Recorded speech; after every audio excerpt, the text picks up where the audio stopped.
Well. Cowboys have beat the Washington Commanders. And what is it? Is it now what or so what? Cowboys have one more game to go.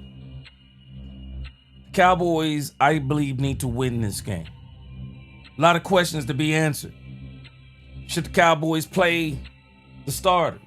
Will they play the starters? Especially as it pertains to Dak Prescott, who got sacked, I believe, 6 times? Somewhere in that range. But nevertheless, one more game. And the whole rookie thing or the whole rookie coach thing about Brian Schottenheimer goes out the window, and the Cowboys will be officially on their way to the 2026 season. And this is going to be a big season. I believe it's the year the Cowboys dominate. And I still say Super Bowl for the Cowboys in 2026. Let's go! One more game. One more game, Dallas Cowboy fans. Man,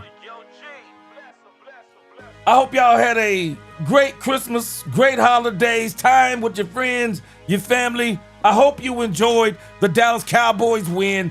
Hey, man, it is what it is. We won the game. Ain't no use in being mad. Welcome, Cowboy fans and Cowboy haters alike. I'm the G. I'm the host of Let's Talk Cowboys, where we talk facts. And as you come into this live stream, please hit that like button, share, subscribe, hit that notification bell so you know the next time we post another video or go live.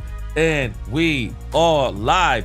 And if you haven't become a channel member subscriber yet, what in the world are you waiting on? Man, we still got a lot of Cowboys content coming up. Man, let me tell you something.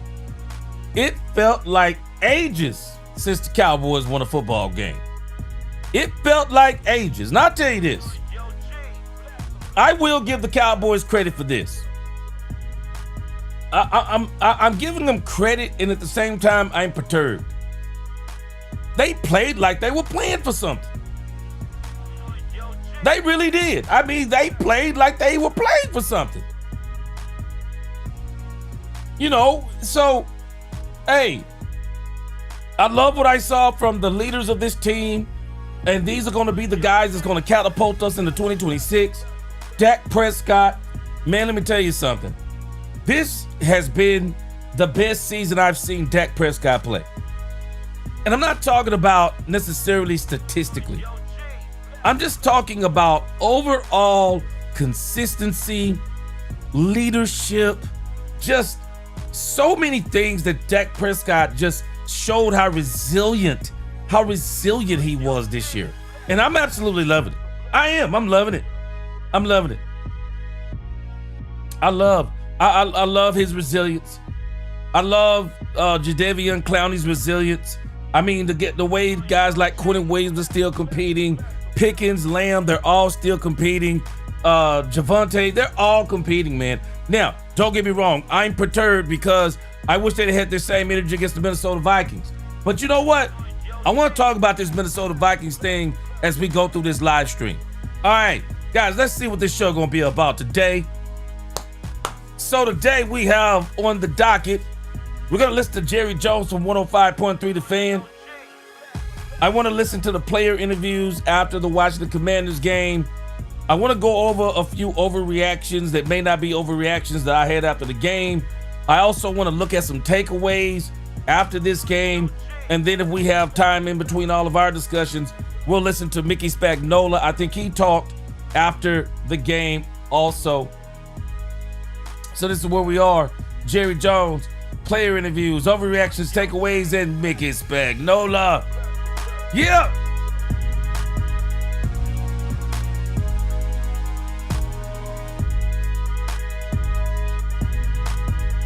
Let's get a quick roll call in and keep this energy going. Robert Dudley, what's going on with you? Dudley, I wish it was snowing here, because I'm telling you, man, we about to break out shorts and flip-flops up in here. Man, Robert Dudley, are you in Texas? Because I'm telling you right now, bro, we running air conditioners up in this thing, man. I'm not even exaggerating. Man, we running air conditioning up in this thing. Big Boss, what up, Big Boss, dog? Wait a minute. Dudley said, upstate New York, Syracuse, 5 to 7 inches of new snow. Welcome to the Northeast. Man, welcome to the South, man. We got doggone, man, let me tell you, we got doggone air conditioners on up in here, man. We do. Good to see you, Dudley. Yeah, man, Davis had a great game, but I got some comments about this thing with the Cowboys run game. I do. We're going to talk about it. Ron Matt, what's up with you? Jesus, what's going on? Yes, sir. 70s fan, what's going on? Yeah, man, Dak Prescott he's balled out, 70s fan. I mean, he's balled out, man. Richard Owens, what's going on? Yeah, Richard said my wish for Dak Prescott next year is more control of the play calling. Man, I tell you the truth. Let him call his own plays. Let him call his own plays. Especially last game, let him call his own plays, man. Ty Howard, what's up with you? Jaden Justin, what's going on? Yeah. 70s fan, I'm telling you, the Cowboys have a lack of speed and they gotta address it. And they either gotta do what they gonna do or get out the pot as it applies to Jaden Blue. But I don't think the Cowboys done with Jaden Blue. The Queen, what is going on, Queen? Good to see you. What's going on? Katharina Kiss in this thing. What's going on, Katharina? Lock and D. He said they don't need to play the starters. Dominique Pittman, he said hit that like button. I agree.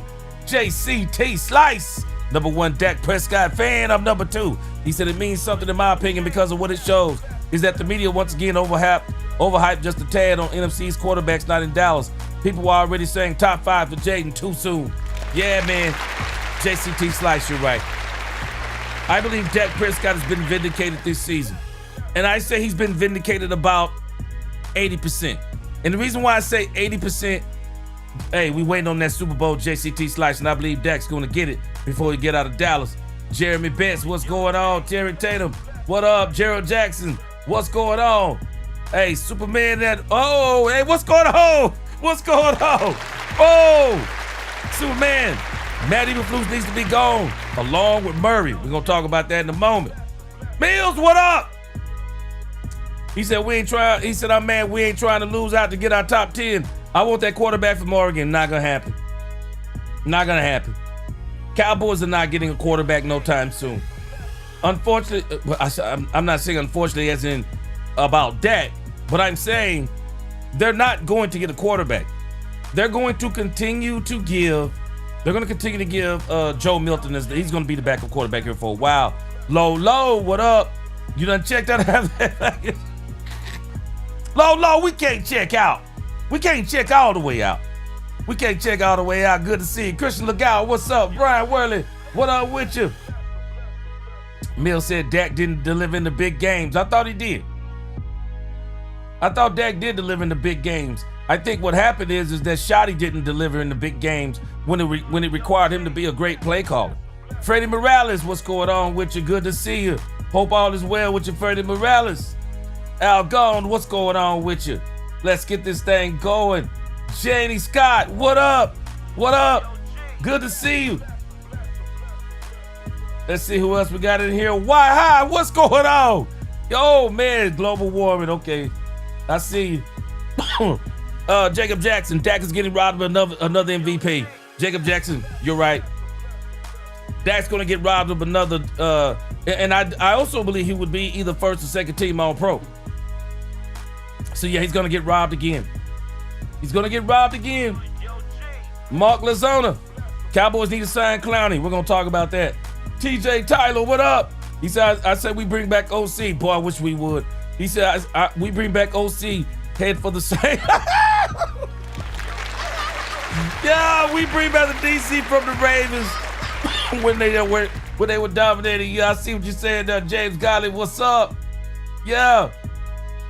What's up? All right, let's get this thing going. Man, I appreciate y'all rocking with me after the holidays. Feeling real good. I'm feeling real good about our Cowboys, man. Frank Lawrence. He said, what up, G Money? I said, it's in New Jack City. You know what I'm saying?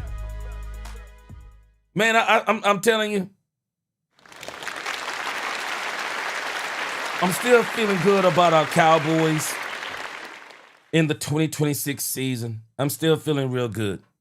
But I can't help but to be somewhat disappointed by this season. And the reason why I'm disappointed is it's not that I never expected the Cowboys to go to the Super Bowl. I mean, I told y'all I got videos on my channel about this already. It would have been a Herculean feat for Brian Schottenheimer, first time coach, to come in and take this team to the Super Bowl. So that would have been a that was a tall glass of water right there, and I didn't expect that. But what I did expect from Brian Schottenheimer, and I'm a little bit shocked, is what we didn't get from Brian Schottenheimer is that we didn't get the wins. I mean, we were so inconsistent, and it's not just the defense, guys. The defense is too easy. The defense is too easy. The offensive power that we have, and I believe Jerry thought this. I believe Jerry kind of thought, okay, defense will kind of get that going, but the offense is so good, it can overcome the defense. Well, what started happening to the offense is once everybody caught up to Brian Schottenheimer's play calling, what they were doing to him is once they caught on to him, they would make their adjustments in the second half, and then Brian doesn't make great adjustments on the fly. Brian Schottenheimer, I'm telling you what he needs. And in both of his stops, you can kind of tell this is what has made him successful. When he was with the New York Giants, they were an absolutely dominant offensive line. They could run the ball. They were very dominant in the run game. Brian needs to, the way Brian operates is Brian doesn't rely as much on, at least from what I've seen this season especially, he doesn't rely as much on great play calling as he does great players. That's number one. Number two, as it applies to great players, he needs a great offensive line so that he can ground and pound the ball the way he wants to, get that play action game going, and then, he gets, then he'll get it going through the air. And so Brian, because he's not that great of a play caller, it hurt the Cowboys quite a bit of times this season. Because when the Cowboys met their match in scheme, that's when, when they cut off some of the things he was doing, then it was all on Dak Prescott. And it's not that Dak Prescott didn't deliver. Dak Prescott delivered, but the defense, and then you get those issues where the defense couldn't get any stops. And so, again, Dak Prescott has been the most consistent thing on this team this year.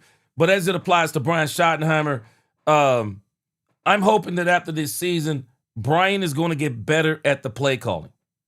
Brian needs to get way, way, way better at the play calling because, again, teams come out, they match his scheme. They see what he's doing and they stop what he's doing. He doesn't make that next adjustment in the game. And so we saw this against the Washington Commanders. Even though Dak Prescott missed a couple of throws in the Washington Commanders game, but nevertheless, 3 straight touchdowns in the first half. You get up on the team, and that's really all you can ask for. You kind of get up on the team, and then you let your defense go to work.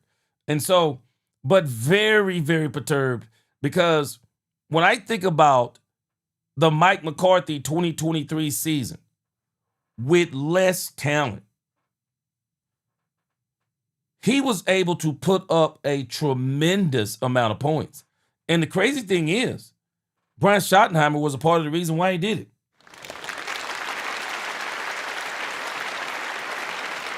And so, Brian, I hope he learns this year.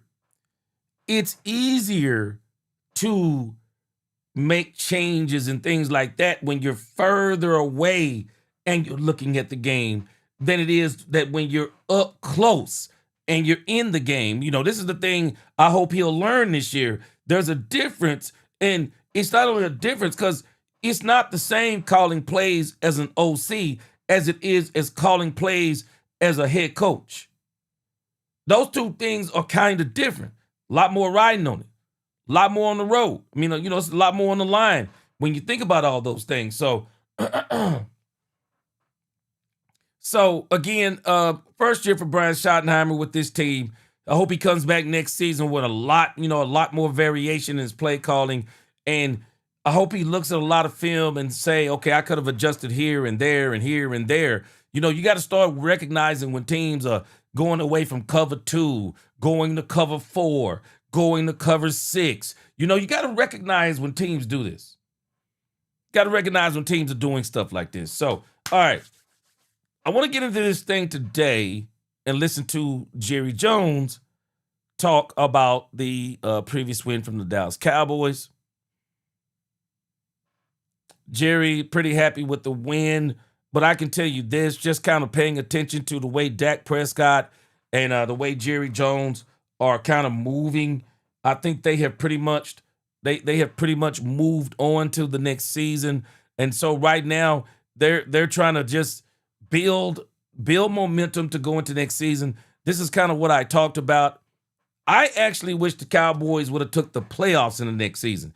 Because I think that gets you, because I think that's, when you get to the playoffs, it really encourages the team because you go, okay, so we're only maybe about 4 or 5 players away. But at this point in time, the Cowboys are probably more than 4 or 5 players away. And we're going to talk about that as we listen to Jerry Jones. We'll to you by North Texas Ford dealer. We'll have the topics inside of the Jerry Jones interview. Kevin Edwards. Ford is the best in Texas. Kevin Edwards is in here. What's going on, Kevin? Bass is in here. What's going on, Bass? What's going on? Good to see y'all, man. All right, John Jones, he said, what up, G Money? Hey, it's in New Jack City. You already know what it is. All right, let's check out Jerry Jones. And then we're gonna just start having our discussion based on some of the things that Jerry Jones is saying. Let's check it out. We see it all over the fields, Jerry. Thank you for joining us. Merry Christmas. At football is family. Certainly for you, your family is football. It had to feel great to get a win on Christmas. How are you? Oh, boy. I just got a text from a new coach in college, and he was congratulating for the win and just touching base, and I've known him. And I told him that after all the games, a win is glorious. A win is special. Bill Parcells used to say, I'm not going to, I don't want to compromise anything for a win. I don't have that many more chances probably in my career to get a win. A win is special. I've noticed debate about whether to play certain players in the game yesterday or the game this 10 days from now. But it's so important to understand when you're involved what it means to put a win there that'll always be with you. Now, losses hurt, and, of course, that's the other side of the coin. But it's great to win. It's important, and they're singularly worth noting. I can remember wins and games, remember losses as well, of the Cowboys for extending back the full 35 years, but I can remember quarters, I can remember plays and games that I was involved in when I was in college. Winning is important. Yeah, Jerry, how difficult is this for you? Because, look, Dak is having an insanely great year. Coming off the injury, he's right there, for the passing title, yet he was hit 11 times yesterday, and he is so valuable to your team. How difficult is it when you assess everything going into this weekend as to how you want to play this out? You weigh that against how valuable it was to win the game yesterday. And I don't mean to sound like a motivational talk here, but that win's big to us yesterday. And to go up against the Giants and to finish with hopefully the kind of taste we've got in our mouth today. To go do that, there's a tremendous carryover And I'm not just talking about the players. I'm talking about everybody, coaches, fans, all the way through. Winning is winning the game because they're hard. They're supposed to be hard. They are hard. The NFL is designed so that you have got to really break out those traces to stay out of that 500 range. That's the way it's set up. The very worst teams get to pick the best players and so forth. So having said all of that, that was a physical day there yesterday for Dak. We knew it was coming. Quinn, the coach over there, that's his style, and he had watched games and saw how that might be the best way to put it on us yesterday. And so to not expect there to be a lot of pressure out there yesterday would have had your head in the sand. But I noticed the comments from the players after the game, and they were talking about how that first half was that was one thing, to be imposing your will and having those 3 possessions, 3 scores, and dominating that clock.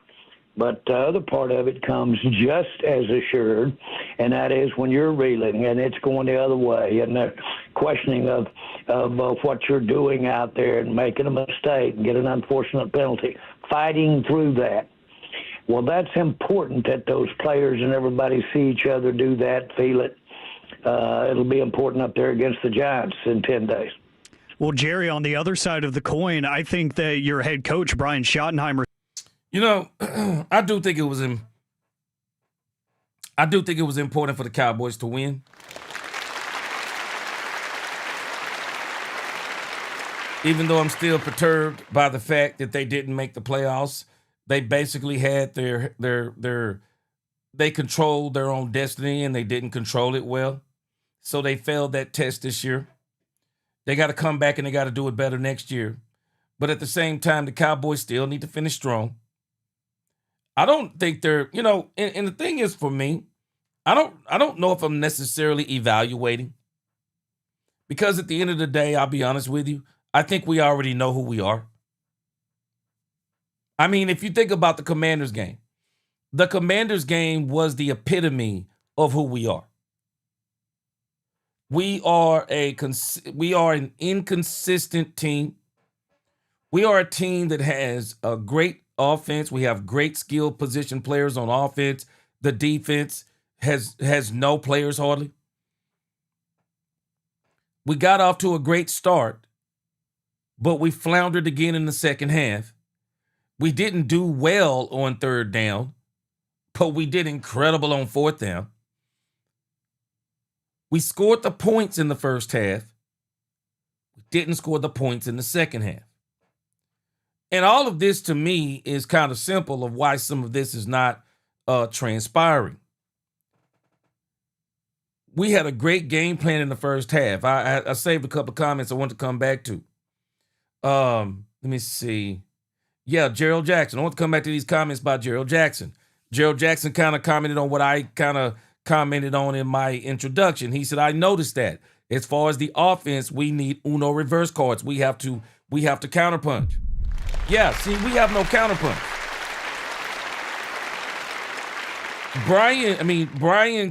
Brian comes out with a great game plan first half. They counter in the second half. Brian doesn't have a counter in that when they counter him, then what's his counter? And I'm telling you, one of the things that this team is missing, and I've told y'all this all season long, one of the things this team is missing is speed. Don't let nobody fool you, man. Speed kills. When you combine speed and power, man, it's a cocktail for success. When you can run the way they ran with Javonte and Malik, but then you get you another running back. And I still say, as much as I like how Malik Davis has looked, I'm sorry, but for me, and I don't mean this in a negative way, I mean this in a positive way, Malik Davis is not what I'm looking for. I'm just telling y'all now, Malik Davis is not what I'm looking for. Dallas Cowboy fans, We don't need to settle for Malik Davis. No, Malik Davis is not what I'm looking for. If you look at the Cowboys' Super Bowl eras, they always had that running back. That running back that was a combination of power, whether it be power, speed, vision, able to catch out of the backfield, able to block. It was a do-it-all back. And I know times have changed and people do it with two backs, but the Cowboys don't have that Ezekiel Elliott type of, when Zeke came here from the man, let me tell you something. Zeke, did he fall off a cliff? Yeah. But Zeke, in those first 3 seasons with the Cowboys, man, Zeke was dirty, nasty, filthy. Zeke was crazy with it. Zeke had the power. Zeke had the speed. Zeke had the vision. And he could catch out of the backfield and he could block. Woo! Boy! Wait. Zeke in the screen game as Pittsburgh in his rookie season. Zeke in the screen game in his prime. Man. Boy, if I could get a time sheet and put Zeke on this team in 2026, prime Zeke. Nah, you talking about a whole different animal. You're talking about a whole different animal, man. Zeke was all of those things. Power run game, speed game, screen game, vision. I mean, Zeke was all that, man. Zeke was all of that. Javonte Williams, power run game. I can appreciate it. Malik Davis, not necessarily a power run game. A little bit faster than Javonte Williams. Definitely not as powerful. But, he got a few moves. And if you let him get in the open space, he can outrun if you're probably talking about 50 yards. But he's still not what I'm looking for. Malik Davis and Javonte Williams, they are not what I'm looking for. I like Javonte. He's that power run game. They need some speed. They need a running back with vision. They need a running back who can work in the screen game, the quick pitch game, a versatile running back that sometimes you say, man, we playing him. He's a 4-down back. If we get the 4th down, he'll 4-down back. We leave him in for all the downs. They need that type of running back. Because I'm going to tell you something that Malik Davis has proven to me. And I'm not talking bad about Malik Davis. I'm being realistic about Malik Davis. Malik Davis is a good running back. He's a good running back. I'm not going to take anything away from him. But I'm realizing something more and more as I look at him and Javonte Williams. They are also a product of what I labeled as the Cowboys triangle early before the season started. Cooper Beebe, Tyler Booker, Tyler Smith. They played TJ Bass, so he was in that triangle. Tyler Smith expanded that. Now they had a really good offensive line left to right almost. Malik Davis seems to be somewhat, now I'm looking at that both of them are benefiting from a pretty good, not a 1993-94 Cowboys offensive line, but they're benefiting from a good offensive line. Booker and BB are monsters down there. TJ Bass is good. Ty Smith is a dog. So, and Terrence Steele, I believe, is a better run blocker than he is a pass blocker. So when I think about the Cowboys line, it still needs some tweaking. I hope they leave Ty Smith at left tackle, bring Guyton back and put him leave Ty Smith at left, move Guyton to the right, go in this draft and get you another guard. It doesn't have to be TJ Bass. Go in the draft and get you a guard. But I say your left tackle needs to be Ty Smith. Don't even discuss this anymore. Don't even have debates about this no more. We don't have the time in the tenure of Dak Prescott to continue to see if Tyler Guyton is going to be better next season. I'm not worried about Tyler Guyton being better next season anymore, left tackle. I have my left tackle. It is Ty Smith. I'm going to let him continue to work with our ex-Smith. Let him continue to work with Tyron Smith and let him come back and be that left tackle that he needs to be. But again, no knock on Malik Davis. Cowboys still need that visionary back. They need that visionary back, man. Bass, I'm with you. I'm with you, Bass. Ohio State is a running back factory. Running back factory. Or that kid from Notre Dame. The Cowboys, man, I'm telling y'all, the Cowboys need a serious back. Mills, we wasted Zeke. He said we had Zeke. We wasted his career. No NFC championship games or Super Bowls. Yeah, you know what happened, though? Same thing that's happening now, Mills. What people don't talk about,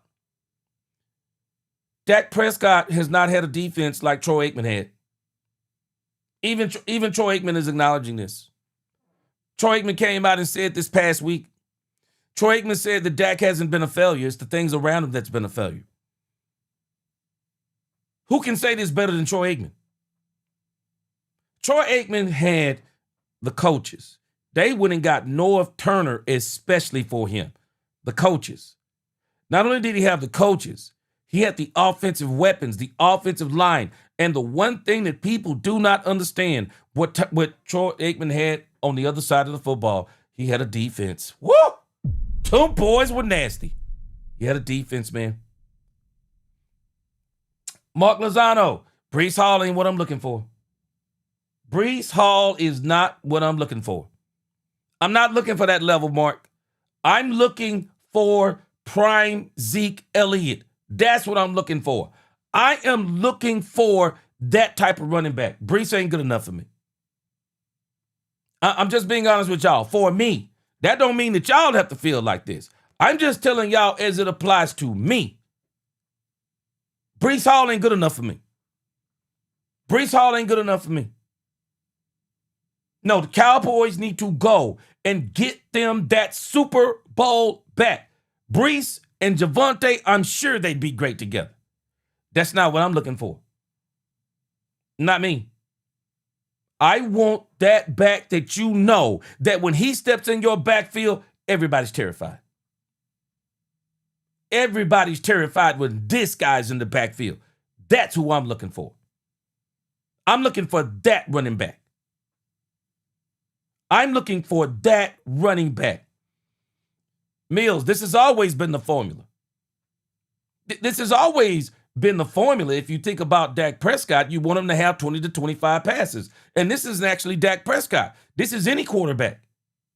There are very few quarterbacks that you won't throwing the ball over 30 times. If you are throwing the ball over 30 times per game, your quarterback is probably going to lose the game because that probably means he's in a shootout.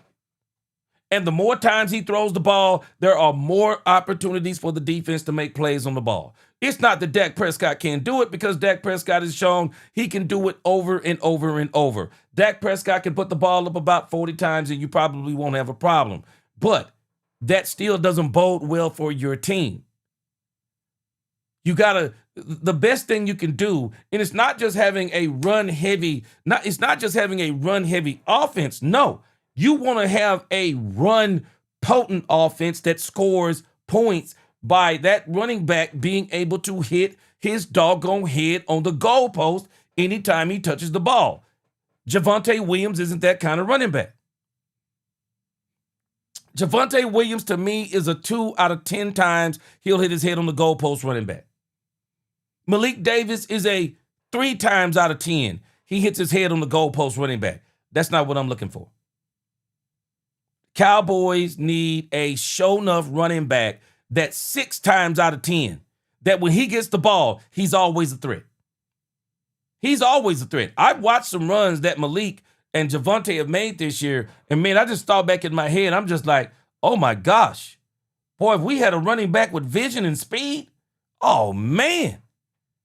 Man, if we had them kind of running backs, man, we got dudes that would have been at the second level way more times than what we have. Way more times. So let's check this out. Let's continue to listen to Jerry. I appreciate y'all rocking with me today. Let's go.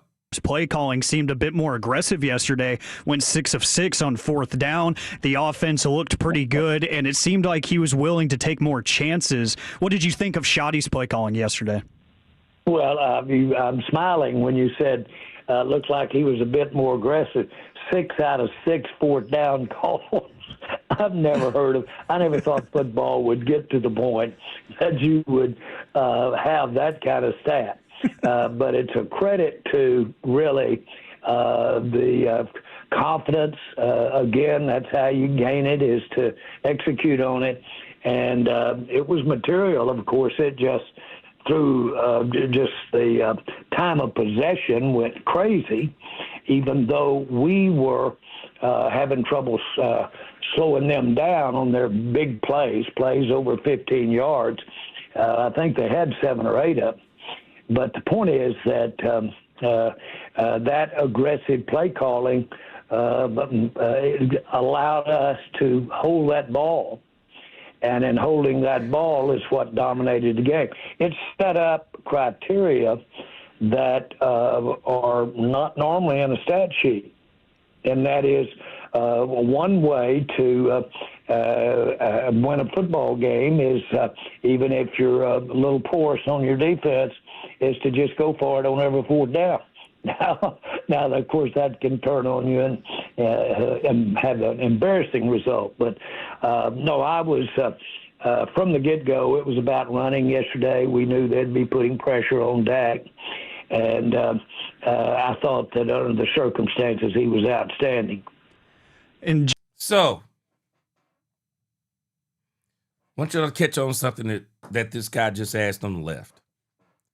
He asked a great question. And Jerry's answer, while his answer is great, it's also an indictment on Brian Schottenheimer. I hope Brian improves on this. So, this is why I told y'all. What you do with the money on the table versus what you do when there's no money on the table, that says a lot about you. Brian is not aggressive and was not aggressive when the money was on the table. Wasn't aggressive. He didn't coach scared yesterday. He didn't call plays scared. Why didn't he call plays scared? Well, let's think about it. Why would he be calling scared when there's nothing on the line? You see my problem with this type of evaluation? Now, I don't know. I guess you could evaluate it in the opposite direction, because for me, this is how I'm evaluating it. I see how you call plays when you call plays freely, when there's nothing on the line, there's no playoffs, there's no playoff position. I mean, there's nothing on the line in the grand scheme of things except an 8-1 record. It's the only thing on the line. And even if you don't win that game yesterday, you know you're not getting fired. Y'all see the problem? Do we see the problem? I want to see the consistency of you playing at a high level when there's something on the line, aggressive when there's something on the line, and when there's nothing on the line. I want to see you calling aggressively when there's something on the line and when there's nothing on the line. I want to see you. I want that to be your mode of operation. I need that to be your MO at all times. I don't need you to now, when we're playing against a depleted Washington Commanders team with Josh Johnson, who is 39 years of age, who you know doggone well that you could probably still come back on, even if you were to get down by 14 points in the first half. You know you could come back on. Man, yeah, you calling that game different. Why didn't you have this same energy? Why didn't you have the same aggressiveness in the Detroit Lions game, in the Minnesota game? You should have had the same aggressiveness. Yeah, he was a lot more aggressive yesterday. Matter of fact, it's one of my overreactions. But again, I'm looking at why too. I'm looking at why. Like I told y'all before, it's different when it's your money versus their money. It's different. My money is when the playoffs are on the line. That's my money. I want to know how you play with my money, not how you play with your money.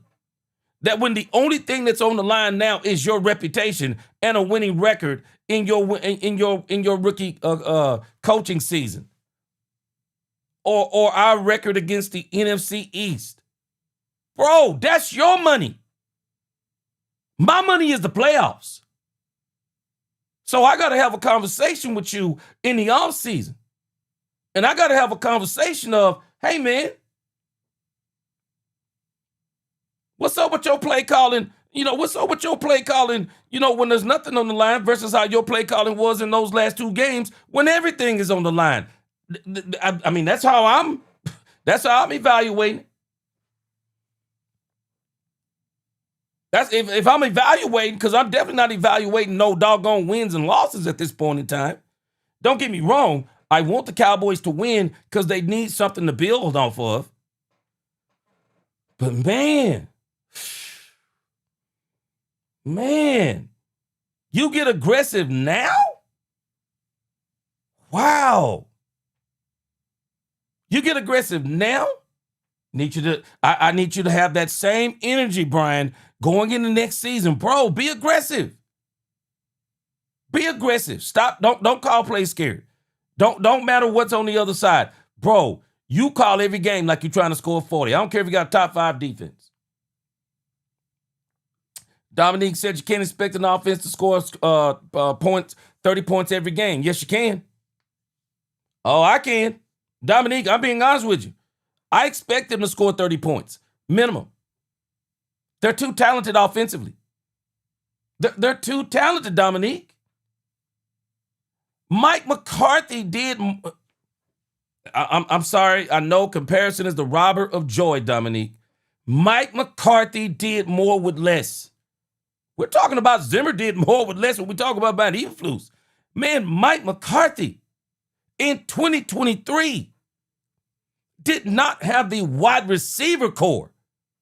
Man, the wide receiver core that Brian Schottenheimer is working with versus Mike McCarthy, man, I'm telling you right now, and Lord knows, boy, I was hard on Mike McCarthy, but Dominique Pittman, man, I'm going to keep it real for you on this one, bro. Man, with these wide receivers, man, Mike McCarthy might would have had Dak Prescott with 5,000 yards.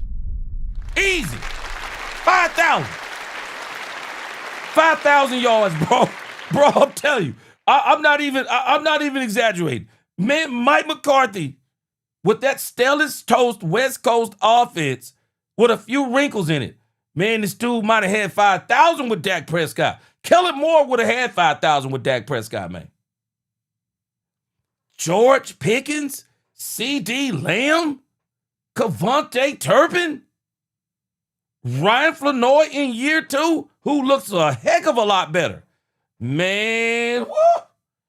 Yeah, you can't expect 30 points from them, even though we didn't. We can't expect that from Mr. 72, what's up? Tim Pannell.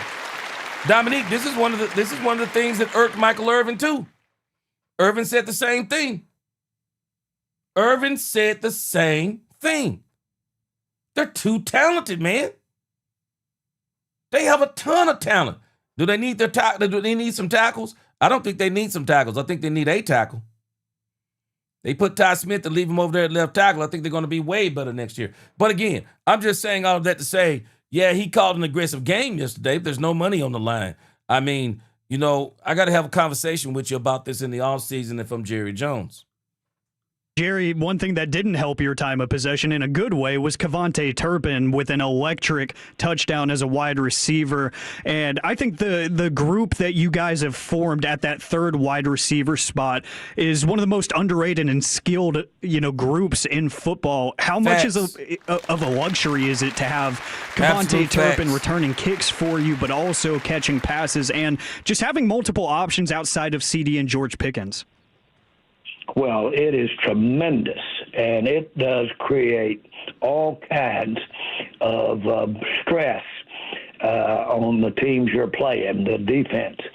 But I'll tell you, not to get away from that, but to add to it, that running game that we had yesterday and what Williams was doing early, I've never seen it executed better.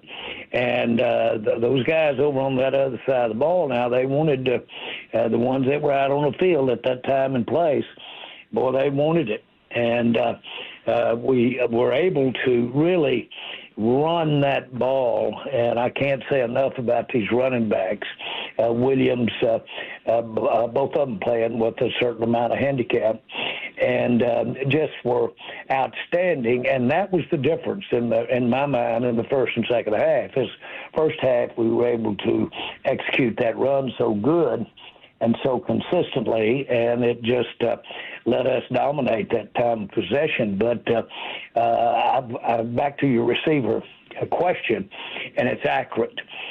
We didn't have Flournoy yesterday, who's absolutely had a breakout year. But to have Turpin in there, and of course, you say, well, why don't we do one of those every game? And then they'd back up off of us and let us throw a few of our shorter crossing routes. But, no, that's a weapon, beautifully done by Dak, and well done because of the pressure that he'd been getting. But bottom line is that receiving core that we have out there, and you throw Pickens and throw Lamb, throw Flournoy, and you throw the rest of the guys that are in there, and what we can do with the running game, that's a great combination, and we've got a lot to look forward to here in terms of watching this operate. And while I'm at it, I'll just say this, and I am not the eternal optimist. I know I act like and sound like I am when I'm on a show with you guys or I'm in public. But I have a lot of times when I see too many flaws, and so I have to do tricks to keep me going positive too. So, but all I'm saying is, our future, what we've got set up on both sides of the ball, I think bodes well for us. Jerry, how close do you think you are with this team? Well, I be very candid with you. The loss against Detroit, and again, you asked the question of me, how close I think we are. The loss against Detroit was a surprise to me. Not the loss, but just our how we played. I thought we had turned the corner defensively. We'd got personnel back that we hadn't had. We got our new personnel really acclimated, and Williams on the Quentin Williams on the defensive front, added him in that front, which I think has a great future, not just him, but the front. And I thought it was onward and upward at that particular point. We were getting Ravel out there, knowing he was a rookie, but thought that he could make a difference. Diggs coming healthy, Bland coming healthy back there, Hooker getting better. When we started this year, I thought our strength could quite possibly be that secondary. And, boy, have we had to shuffle that around. And it's been probably the most telling thing in my mind, that and linebacking inconsistency out there.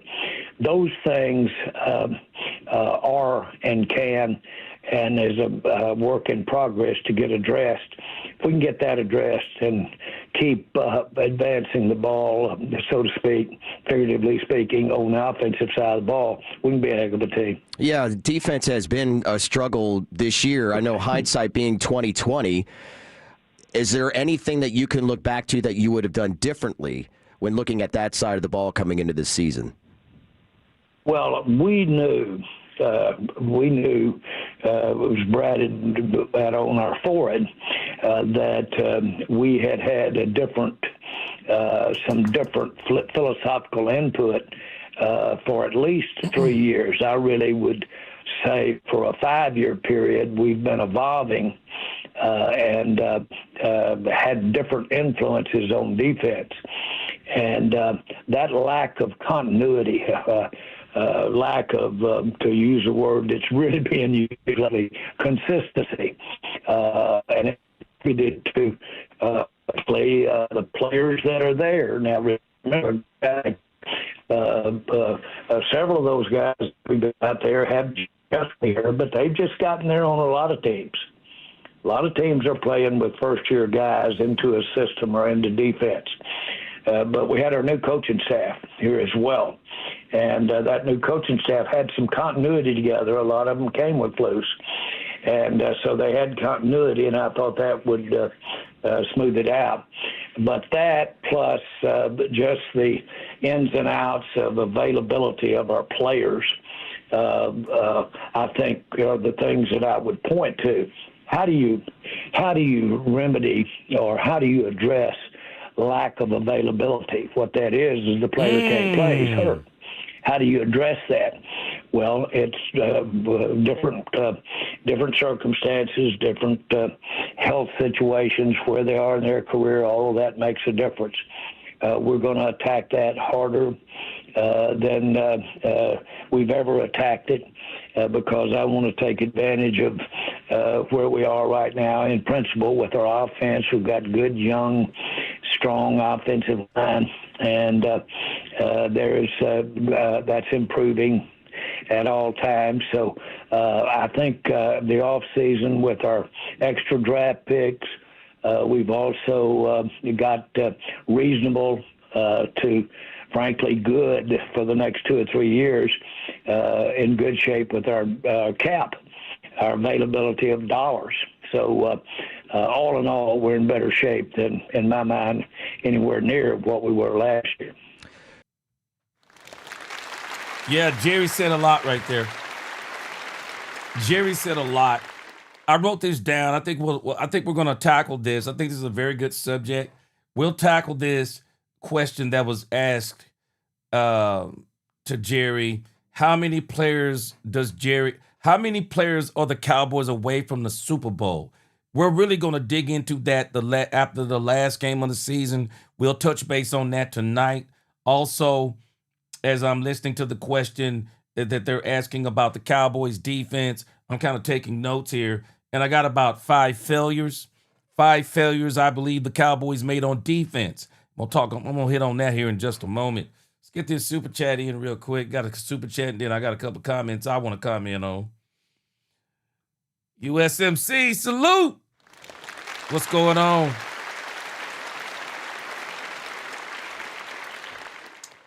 USMC said, you don't put your all-pro left guard and left tackle. That's insane. Did you not see what happened to our quarterback up the middle with the crappy backup play? Appreciate that, USMC. Now, the reason why I'm countering what you're saying, USMC, is because the Dallas Cowboys obviously already thought this too. It has come to the light that when the Cowboys negotiated Tyron's contract, within the contract, they negotiated that if he transferred to the left tackle position. What is that telling you? The Cowboys have always known, and the Cowboys moved him to left guard because they got Tyron Smith. But now that Tyron Smith is no longer here, the Cowboys, in actuality, USMC, they should have moved Ty Smith to the left tackle position immediately. That actually should have been the plan. This dude played the left tackle position at a Pro Bowl level. His rookie season. The Cowboys should have immediately, when they let Tyron go, they should have moved Ty Smith there because a left guard is way easier. A left guard is way easier to find than a left tackle. I still contend that he needs to be the left tackle. Ty Smith can be one of the top 10 left tackles in this game. It is hard to find left tackles. Tyler Guyton has proven it. Move Tyler Guyton over the right tackle. That's really where the Cowboys should have been in the first place. They should have moved him to the right tackle, but of course the Cowboys They signed these players off injuries, signed Terrence Steele, shouldn't have extended Terrence Steele, shouldn't have extended him. If you're going to draft Guyton, throw him at the right, throw Ty Smith, that should have been the immediate plan. Throw him at left tackle and go get your left guard. Cowboys can go get a left guard all day long. All day long. The Cowboys can go get a left guard. But I'm going to tell you this, they're going to continue to struggle at left tackle if they keep Tyler Guyton over there. Guyton he can't stay healthy enough to even get any kind of continuity and stability and consistency over there. He can't stay healthy enough. I still say he's struggling with his feet. Moving to left tackle. Left guard will be a lot easier to find. And I think the Cowboys are already thinking this USMC. They already worked it into his contract. It's already been revealed. They worked it into his contract. Appreciate that super chat. Salute to you, my brother. Now, Mills, Mills, you said something here that's kind of funny to me. Mills, let me tell you why what you're saying, respectively. Let me tell you why what you're saying in this comment don't make sense. So you're saying bring in a rookie quarterback, go get a top rookie quarterback, or maybe you go get another, quarterback to back up Dak Prescott and put pressure on Dak Prescott. So I got two comebacks on this. Explain to me again who in this league you could get that could literally challenge Dak Prescott. Who in this league could you get? Kansas City ain't letting go of Patrick Mahomes. Cincinnati ain't letting go of Joe Burrow. Especially without cleaning your clock. They're going to clean your clock on draft picks and all those things. Definitely wouldn't do Lamar Jackson. If you could even get any quarterback in the league, you could only be talking about a handful of quarterbacks. The Cowboys couldn't survive with Matthew Stafford behind this line. They couldn't survive with Matthew Stafford. But even if you could, you're talking about only a handful of quarterbacks that could even come in and challenge Dak Prescott. That would be futility. You're cutting off your nose to spite your own face. Let's another comeback on this. So you say, put pressure on Dak. So Dak Prescott right now. So you have right now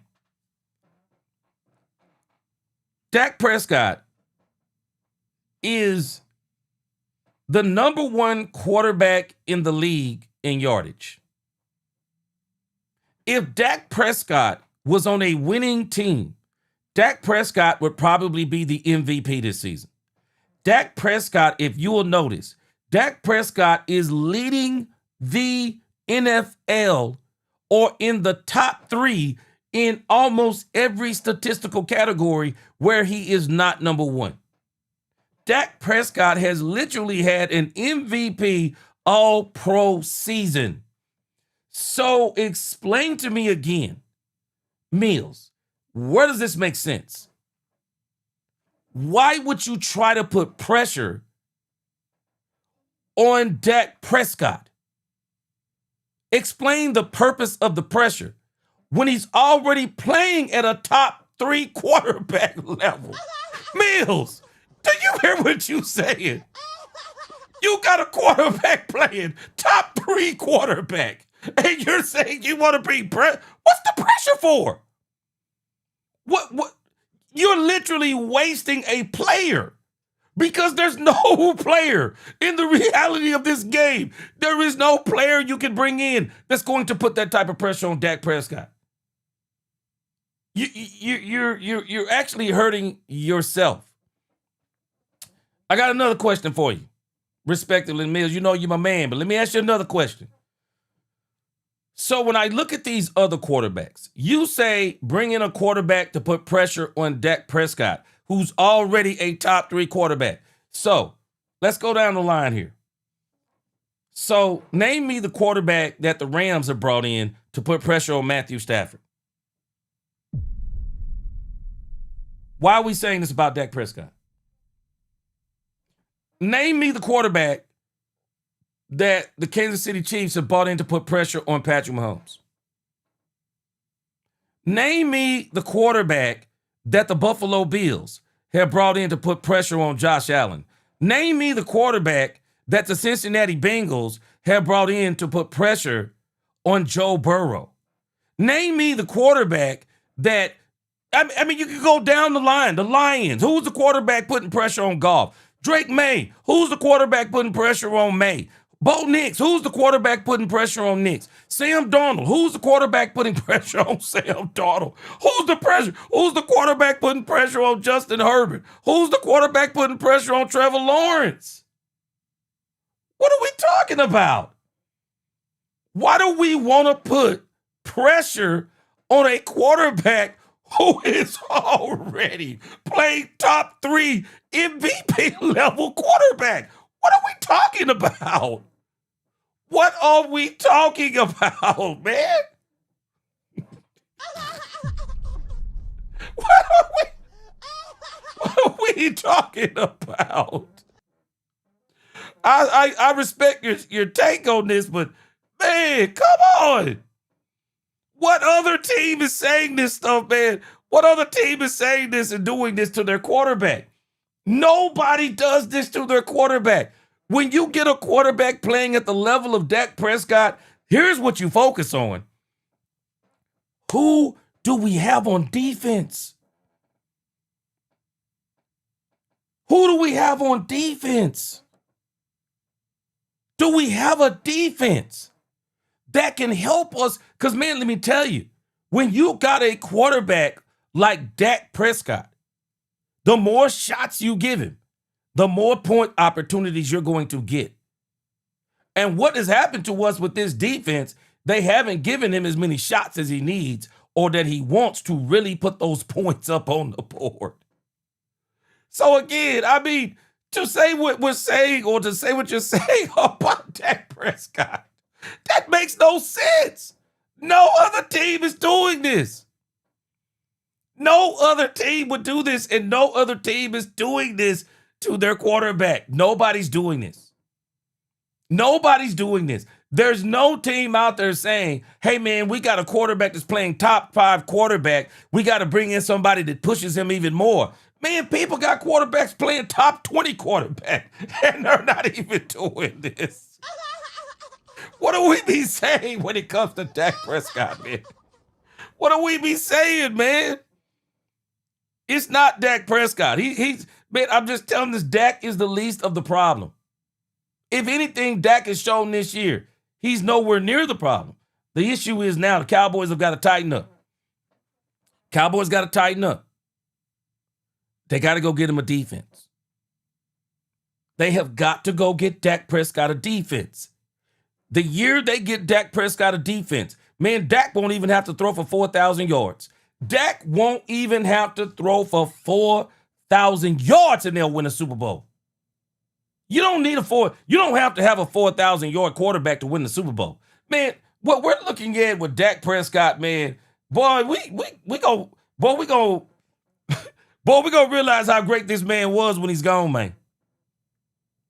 You don't have quarterbacks playing like this, and you're not winning championships. When your quarterback is playing like this, it's on the front office to say, man, we got to get this dude everything he needs. We have to get this dude everything he needs. They got to go in, and I'm telling you, I'm calling it. I'm calling it right now. 2026, I've already said it. It is going to be the year of the defense. We're going to look back on 2026. If 2025 was the year of the offense, which I kind of think it is, getting George Pickens is insane.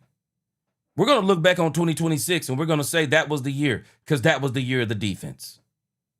They're going to go get a defense. This is where Jerry is going to spend all of his time.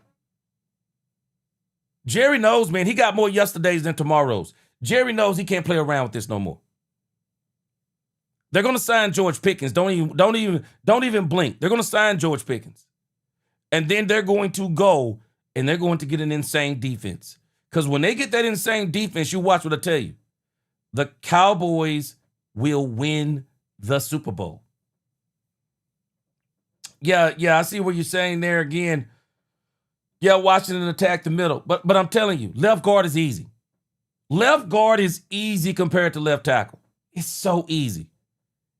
You could go in and get the top left guard in the draft, or you could trade for a left guard, and you'll be good to go. It's just a matter of how the Cowboys attack this. Jaden Justin, he wants Ty Smith to stay at the guard position. Guyton will be fine, Jaden. That ain't good enough for your left tackle. You can't have conversations about your left tackle. It's fine. No, your left tackle needs to be elite. I'm telling you now, you're not winning with a good left tackle. Man, you need a great left tackle. You need a great left tackle. You don't need a good one. You need a great left tackle. And if the Cowboys aren't going to move Ty Smith away from left guard, I'm not going to cry about it. But don't cry to us when you come back next year and you're saying the same thing about Tyler Guyton. Because Tyler Guyton hasn't shown us yet the sign that he's an elite level left tackle. He still hasn't shown us. We're saying the same thing about Tyler Guyton every year. Yeah, man, he got better. You're saying that about a left tackle? Okay, how many years we going to give him? How many years we going to give him? How many years are we going to give Guyton at the left tackle position? How many more? What are we saying? Because I'm telling you now, we're saying we're going to give him one more season. If we give him one more season, he looks the same. So that's another season where you may waste another good year on offense. Man, if you can't protect the left tackle position, I'm telling you right now, you're going to have some serious problems. If you cannot protect your quarterback from the left tackle position, you're going to be in trouble. And I'm just telling us, man, it ain't good enough. I don't want to have conversations. There are certain positions I don't want to have conversations about somebody saying, yeah, man, he pretty good, man. Yeah, he good. He all right. He'll be all right. Or he's getting better. I don't want to have that about my left tackle. In particular, my left tackle, I do not want to be having these conversations. I mean, I could literally say this about every single position. But there are some positions you can get away with good. But there are other positions that require great to elite. Left tackle requires great to elite. It requires that. It can't be a work in progress. It's got to be elite level. Elite level, man, I'm telling you. Sub-Zero said, what up, G in chat? If the front office does not get the defense fixed with players and a coach of Shotty's choosing, it will be a great disgrace. I'm calling it. 2026 Sub-Zero is going to be the year of the defense. It is going to be the year of the defense. I got a strange feeling. We're going to hear this one name. From here on out, until something else happens, we're going to be hearing Max Crosby. Max Crosby is going to be the name that you're going to continue to hear. Max Crosby, Max Crosby, Max Crosby. Mills, there ain't a rookie quarterback in college, bro. Bro, there ain't a quarterback in college that could put pressure on Dak Prescott. Come on, Mills. Man, there ain't a rookie quarterback in college that could put pressure on Dak Prescott, man. Because if that quarterback is out there, he is going to be the number one quarterback in the draft. Ain't no way. That quarterback ain't out there in college, man. If that quarterback is in college, I'm telling you right now, everybody's going crazy on him. Oh, no, Dominic Mills is okay. Don't tap him out. Oh, man. But man, ain't no quarterback in college that gonna give Dak Prescott no run for his money. Because if that quarterback is out there, he's not making it to Dallas.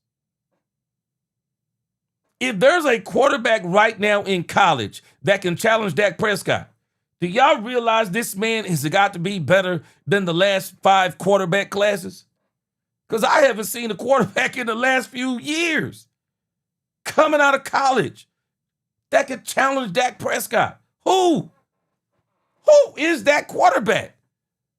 Penix Jr., no. I mean, name them. Bo Nix, no. Kid came out last year, double no. Who? There ain't a quarterback in college that could challenge Dak Prescott. But again, we don't need to mess with Dak Prescott. Dak Prescott is fine. Dak Prescott, you don't even need a quarterback of Dak Prescott's ilk to win a Super Bowl. Defense wins championships. And this is why Jerry's got to go out and get that doggone defense. Jerry's got to get that defense. When Jerry gets that defense, everything's going to fall into place. I don't need, man, Dak Prescott is already playing out of his mind. And even for the last 10 years, Dak Prescott still hasn't been the problem. Name me again. We've already had these discussions before. Tony Romo, nor Dak Prescott have never enjoyed the defense that Troy Aikman went to his first Super Bowl with. I'm sorry, we don't understand how great that defense was. Man, people sell the Cowboys. People sell the Yeah, don't talk about Mills. Mills good to go. Man, let me tell you something. People literally don't give the Cowboys 1993-94 defense enough respect. They don't give that defense enough respect.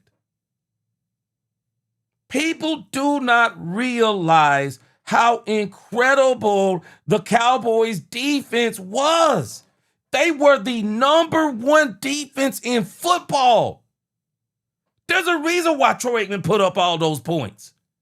Because the defense kept giving him cracks at the Buffalo Bills.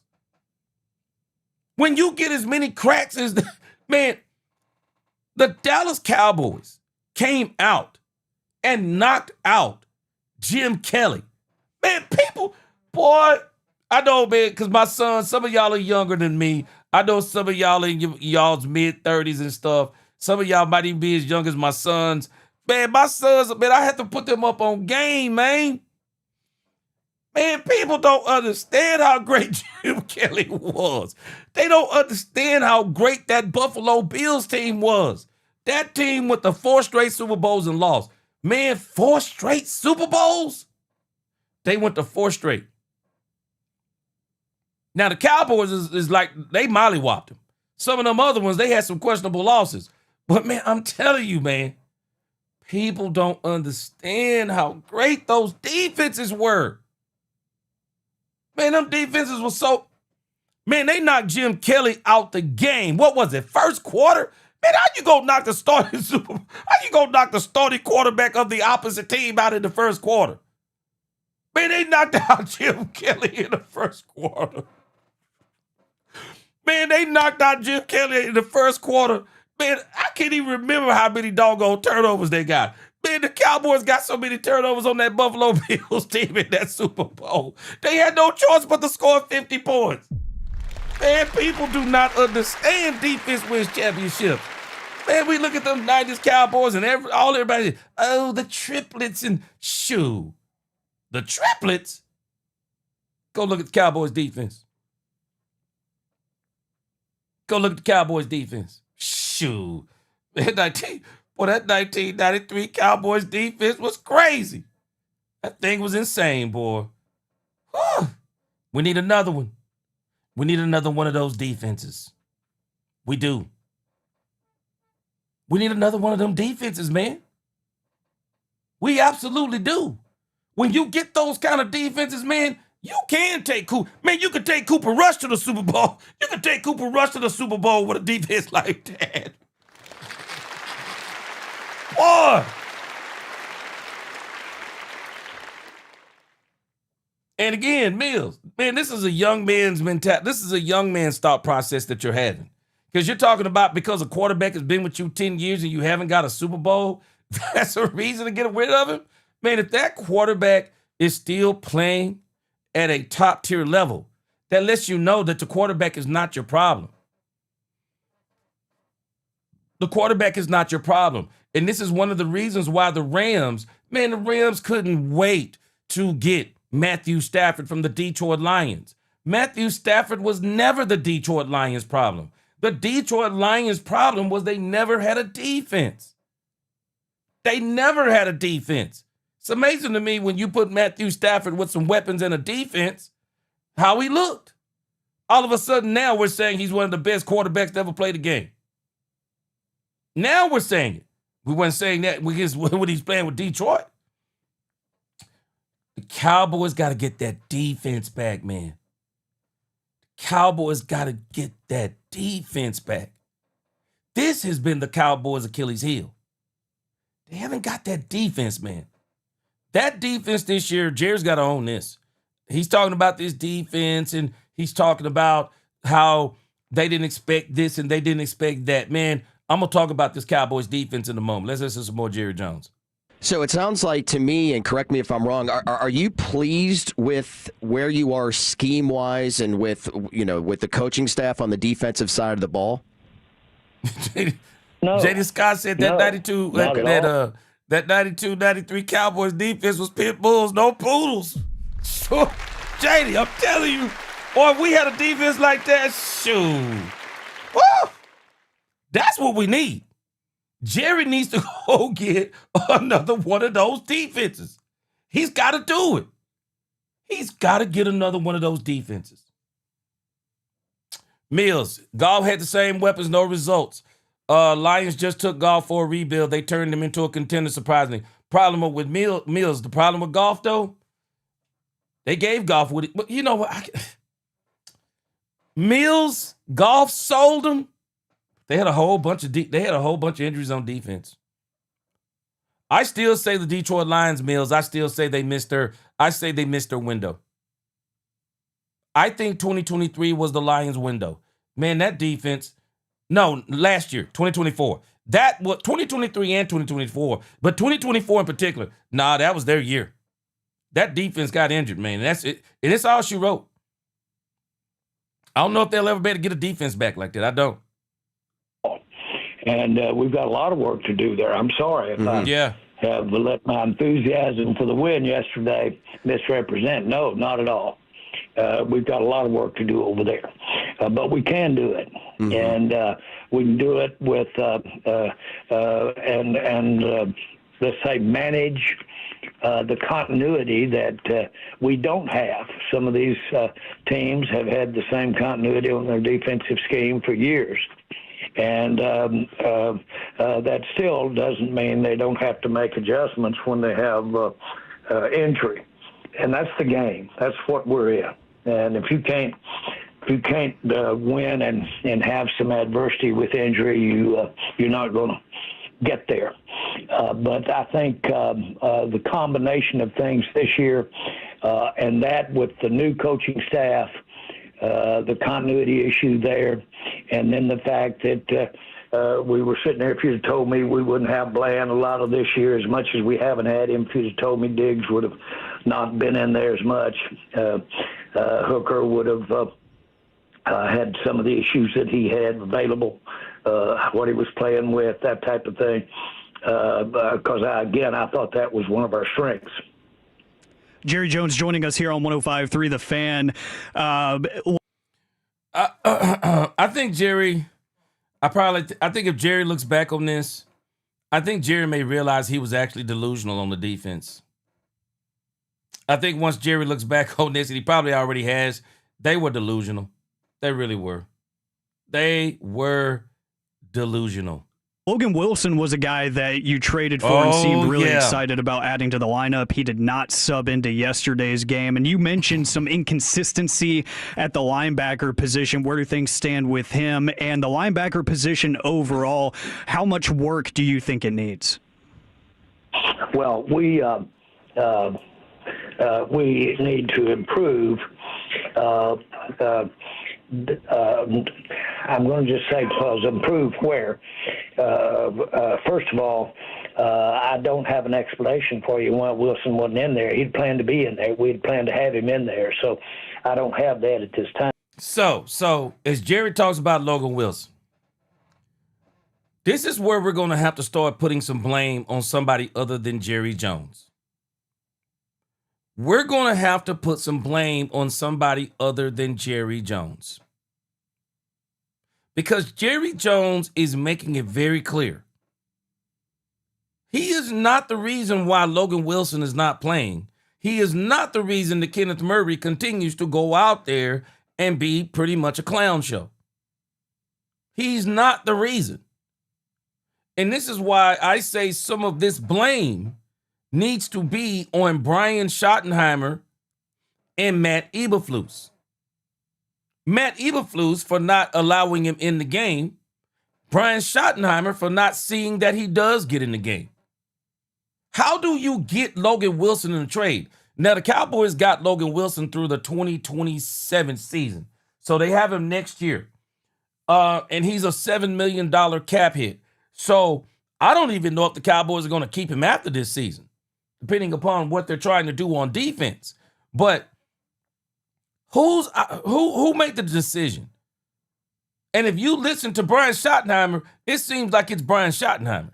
Because the only person that I hear that keeps on contending for Kenneth Murray Jr. is Brian Schottenheimer. I mean, Brian has went to bat for this dude. So I gotta, man, if I gotta put some blame somewhere, I gotta start saying that this isn't all on Jerry Jones. Jerry Jones was failed by coaching too. And I'm not talking about just Matt Eberflus. Jerry Jones has been failed in some respects by Brian Schottenheimer too. Not as much as Matt Eberflus. But I still say Matt Eberflus is going to have a great argument when he goes and talks to the Joneses this coming offseason after this game against the Giants. I still say he's going to have a great argument because he only had one player on the defense to make the Pro Bowl. And that player didn't get here until week 8? Trade deadline? So you're telling me we had no other defensive player that could make the Pro Bowl? What? Come on, man. That's crazy work. Sub-Zero, appreciate that super chat. Yeah, you right, G. Next year I want to see Doomsday too. Me too. Yeah, I'm calling it Sub-Zero. Next year will be the year of the defense. It will be the year of the defense. The Cowboys are going to go all in on defense. Only thing they need to do, we'll talk about it in a moment. They need to do a couple things offensively. But they are nowhere near as far away on offense as they are on defense. I think they're very close offensively. I think on offense, the Cowboys are maybe 2 players away. 2 players away, 3 tops. I think the Cowboys are about 2 to 3 players away on offense. We're going to talk about that in a moment. Yeah, Preston said, gee, if the Cowboys could sign defensive tackle Jeffrey Simmons, defensive end Max Crosby, defensive end Trey Hendrickson, keep your eyes open for Max Crosby. I'm not going to be surprised if this is going to be a trade for the Cowboys. I mean, the Cowboys could just give up a straight-up first-round pick for Max Crosby. You won't find anybody better in the draft. Go ahead and get him. He said with the 2 first-round picks in 2026, keep up the good work. Yes, sir. Appreciate it. Yeah, I think Max Crosby is going to be a discussion. I'm telling you, I seriously think that this dude is going to be a discussion. Max Crosby is showing he wants to be out of Las Vegas. He wants to be out of there, and I think he's trying to make his way back to Texas. I really do. Yeah, Brandy. Jerry said he was flabbergasted that Logan wasn't playing. Brandy, who made that decision? Who made that decision, Brandy? That's what I want to know. Rod Curry, delusional about giving away Michael Parsons instead of building a defense around him. You know what, though, Rod? You know, we're going to talk about that in a moment. I'm going to put this down on my list.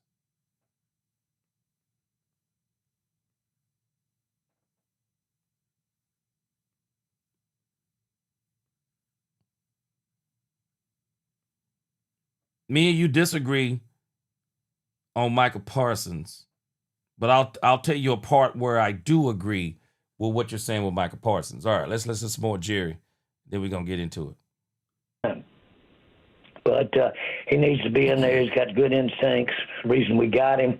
Don't understand the Logan he Wilson reads the thing. play quick and can basically be in his lane of responsibility or react quick. It's critical that a linebacker have quick reacting, and he's able to do that. That's why we got him. So, but I don't have an answer for that yesterday. How difficult? What's the most difficult part of your job, Jerry? What's the thing that is just like it feels like the hardest thing to assess or to go through, as the owner and general manager?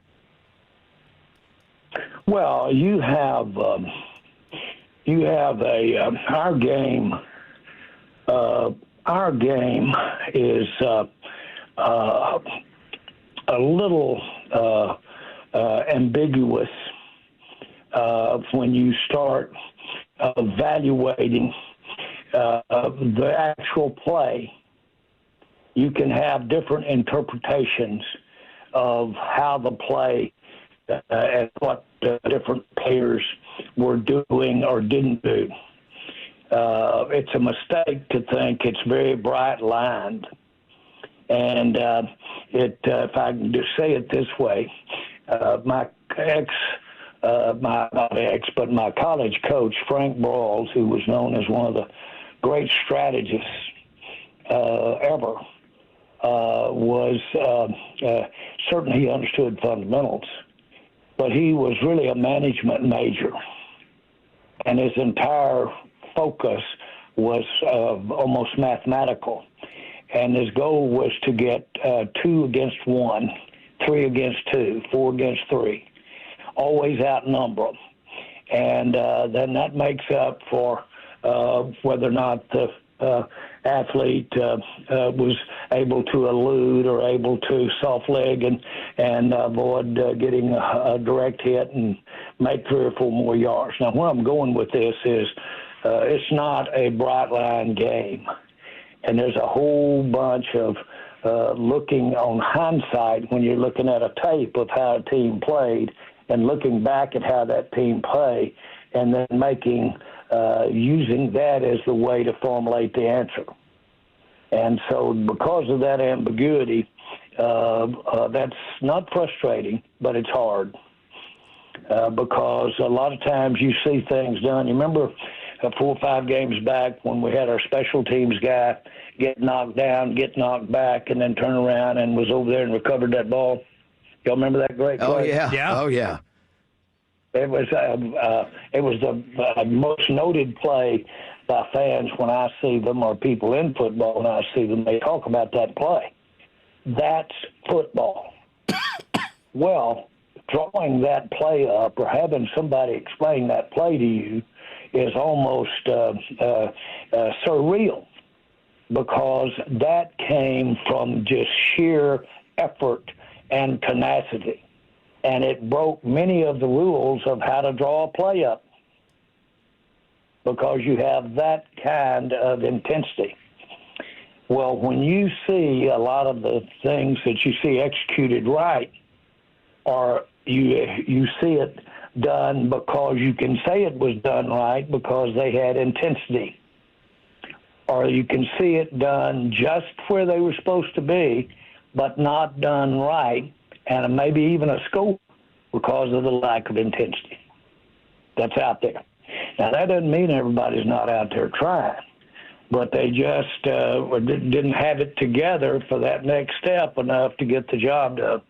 Now, I know this is a lot of arm waving that I'm doing here today, but it's not as exact as you'd like to believe it is, that you could X and O it at all.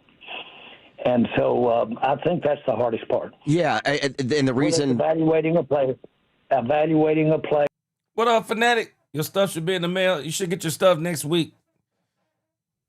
How do you explain sometimes when the nose tackle's got an 1.5 inch shorter arm, or not the nose tackle, defensive lineman, yet he's dynamic in his the way he plays the game and makes up for it. So those are the hard things to figure in. And then I would say the injury factor. We are our game is physical. No matter how much we throw those flags, this game is physical. And those are bones and sinew, and those are things that are getting tested out there. When I came into the league 35 years ago, there were 5 300-pound players in the league, 5. And now then, there are 300-pound players everywhere in terms of the big guys. Yeah, I like some of the comments y'all are making in here. Yeah, the Lions, man, their window is closed, I believe, USMC. The Lions Super Bowl window is closed. Bass, I think Jerry has been the constant distraction, but I do think that Jerry made huge strides this season, Bass. And I'm telling you right now, if the Cowboys had a winning record, I'm telling you, man, Jerry Jones would probably be the GM of the year. Jerry Jones could win GM of the year this year. I'm telling you, Jerry Jones has been involved of 3 of the biggest trades of the 2025 season. George Pickens for a third was robbery. Michael Parsons for 2 first-round picks that brought in Kenny Clark. Then they came back also and they got Quinnen Williams at the trade deadline. The Michael Parsons, George Pickens, and Quinnen Williams trade, they are the 3 biggest trades of the entire season. The only problem is with those trades is that neither one of them, unfortunately, are going to materialize this year into what either team wanted. The Green Bay Packers are going to pay out the nose. They're going to pay out the nose, and they're not going to be able to get the benefit of having Michael Parsons not only this year, they're not even going to get the benefit of having him next year to help them build up to a winning record. And then by the time they get him back, maybe he can help them on the playoff run. But in the grand scheme of things, they're basically going to miss almost 1.5 seasons of Michael Parsons paying him grand theft money. Mr. Carter, what's going on? I've made this argument before. Defensive tackle, it is absolutely more important than a pass rusher. You actually want your defensive tackles before you want your edge rusher. Because if you can get that defensive tackle, man, you can get you a great edge rusher and do some damage. Now, if the Cowboys can mess around and get Max Crosby with Quinnen Williams, they're going to the Super Bowl. they're going. If the Cowboys can get Max Crosby and match him up with Quinnen Williams, it's over. It's over, man. I'm telling you now, it's over. You get them 2 dudes on the same team, it's over. It's absolutely over. All right, I got my list. We're gonna talk about it in a moment. The field is exactly the same width and the same. Now, one of the things that they're asking Jerry about what's the most important, what's the hardest thing to evaluate, which I agree. Well, actually, I think there's 2 things. Talent. Sometimes I think talent is hard to evaluate because sometimes it depends on the player that a player is playing next to. You might have thought this guy was the bomb diggity, and then you realize that he actually wasn't so good now that he doesn't have this player playing beside him. Sometimes certain players play good with certain coaches. Elite players play good no matter who the coach is. So sometimes you got to understand what you're looking at. Are you looking at a good player in a great system? Are you looking at a good player with a great coach? Are you looking at a great player in a good system or a great system? And, and then you got to see, do you have an elite player who is actually being brought down because of the system? So you got to look at all of those things to kind of see. And I think another thing that Jerry has not been able to do, and I still say this is the part that Jerry can't figure out when he's trying to figure out the puzzle of Jimmy Johnson. Jerry thinks that talent this is how he's thought for the most part in the past. Jerry thinks talent is everything. But Jimmy, if you look at those teams that Jimmy had, talent was a part of it. But what Jimmy did, Jimmy built a mentality. Those are 2 different things. Shotty is trying to build a culture, but it still ain't the kind of culture that Jimmy had. And I don't know if you can build that kind of culture without having ultimate power. that you get to make all the final decisions on player personnel. Because if you're making all the decisions on player personnel, you probably can instill some things in players and kind of have those players in fear a little bit more. But Brian doesn't have that kind of power. But I can say this. It is obvious, though, Brian does have some decision-making power, because this thing with Logan Wilson, I think even the thing with Diggs, I think that was the coaching staff. I don't think that was Jerry. Out there. And so the people are faster.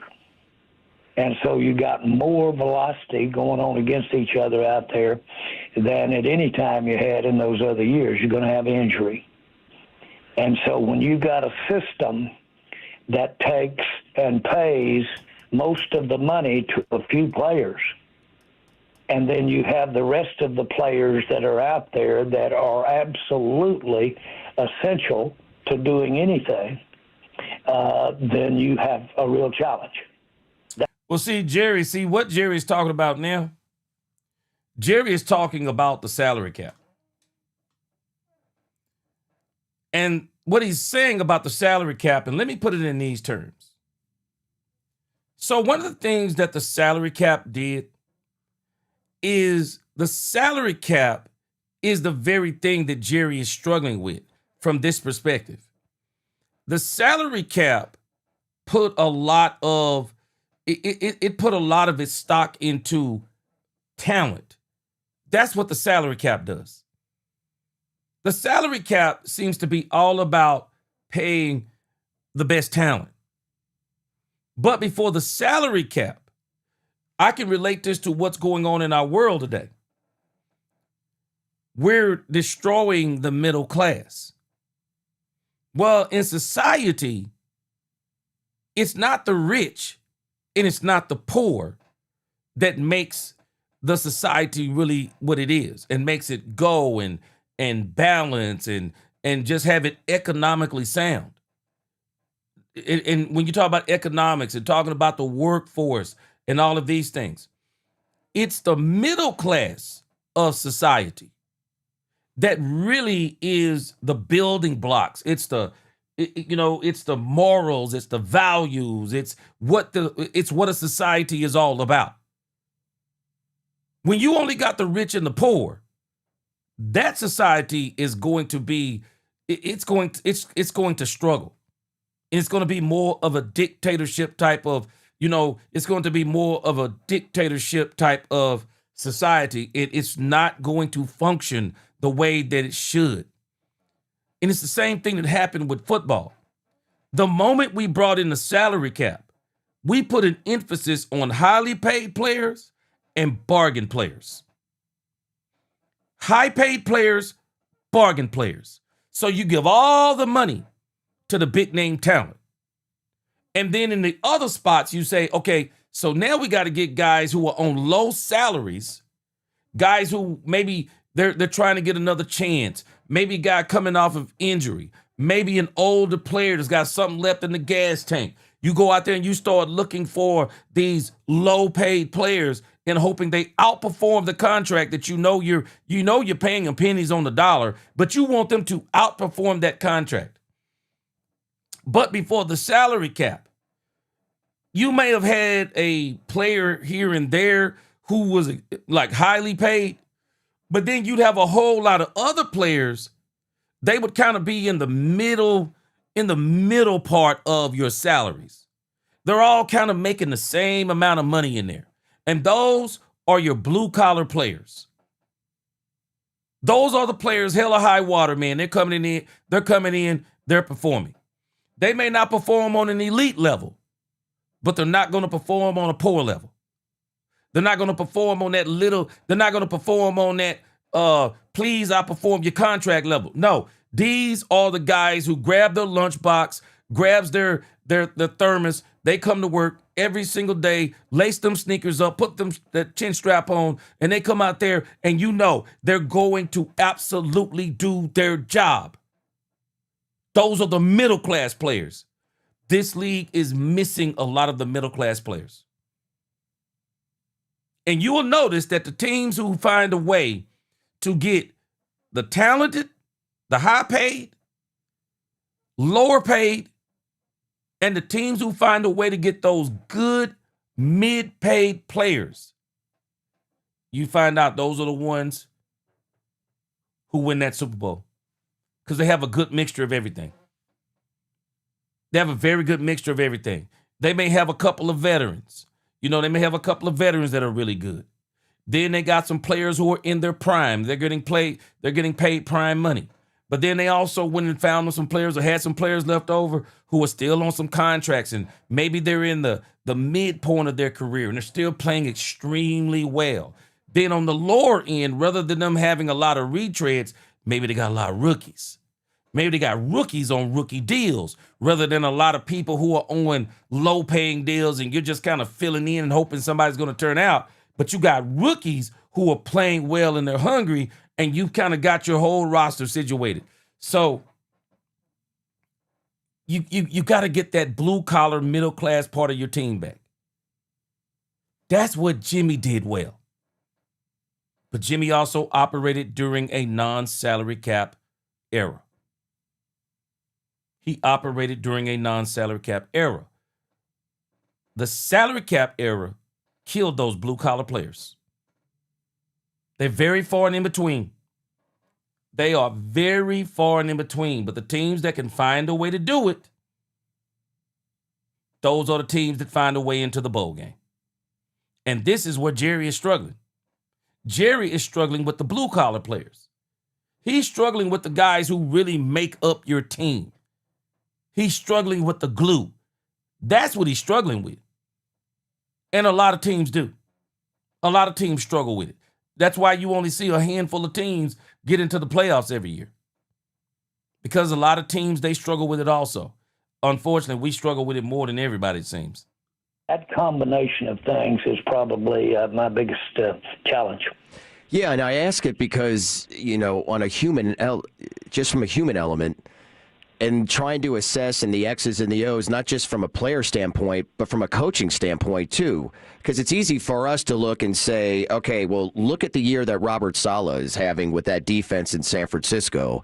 And he was in the building last year with you all. How do you assess what you are looking for when you're bringing in not just players, but coaches as well? And do you look back, in hindsight too, and think, man, did we make the right decision with, the success that other coaches can have when you went another direction or have in the past before?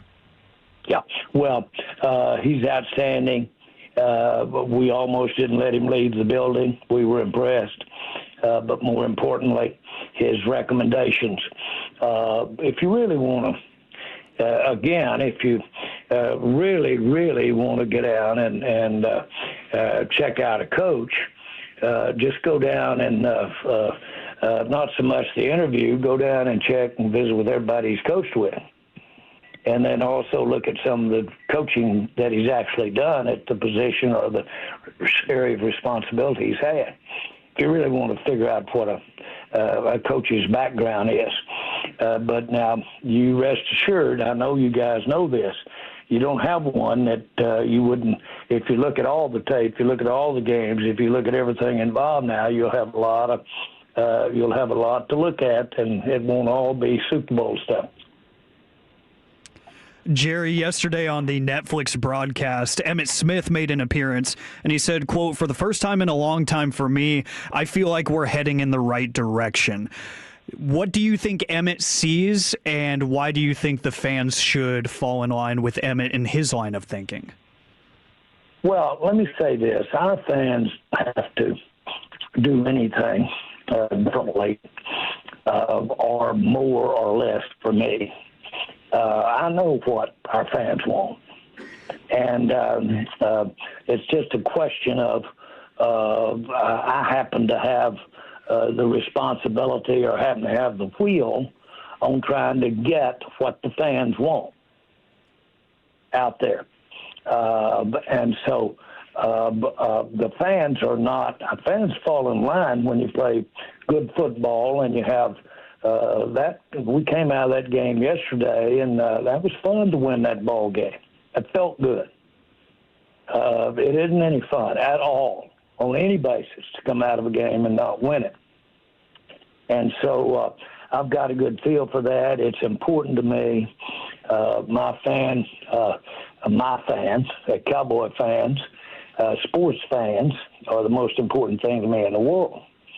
And that's why that I do all the things that I do to do what I can do to get their attention and get their interest.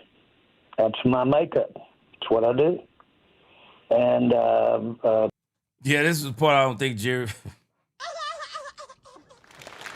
Yeah, Jerry, you got work, bro.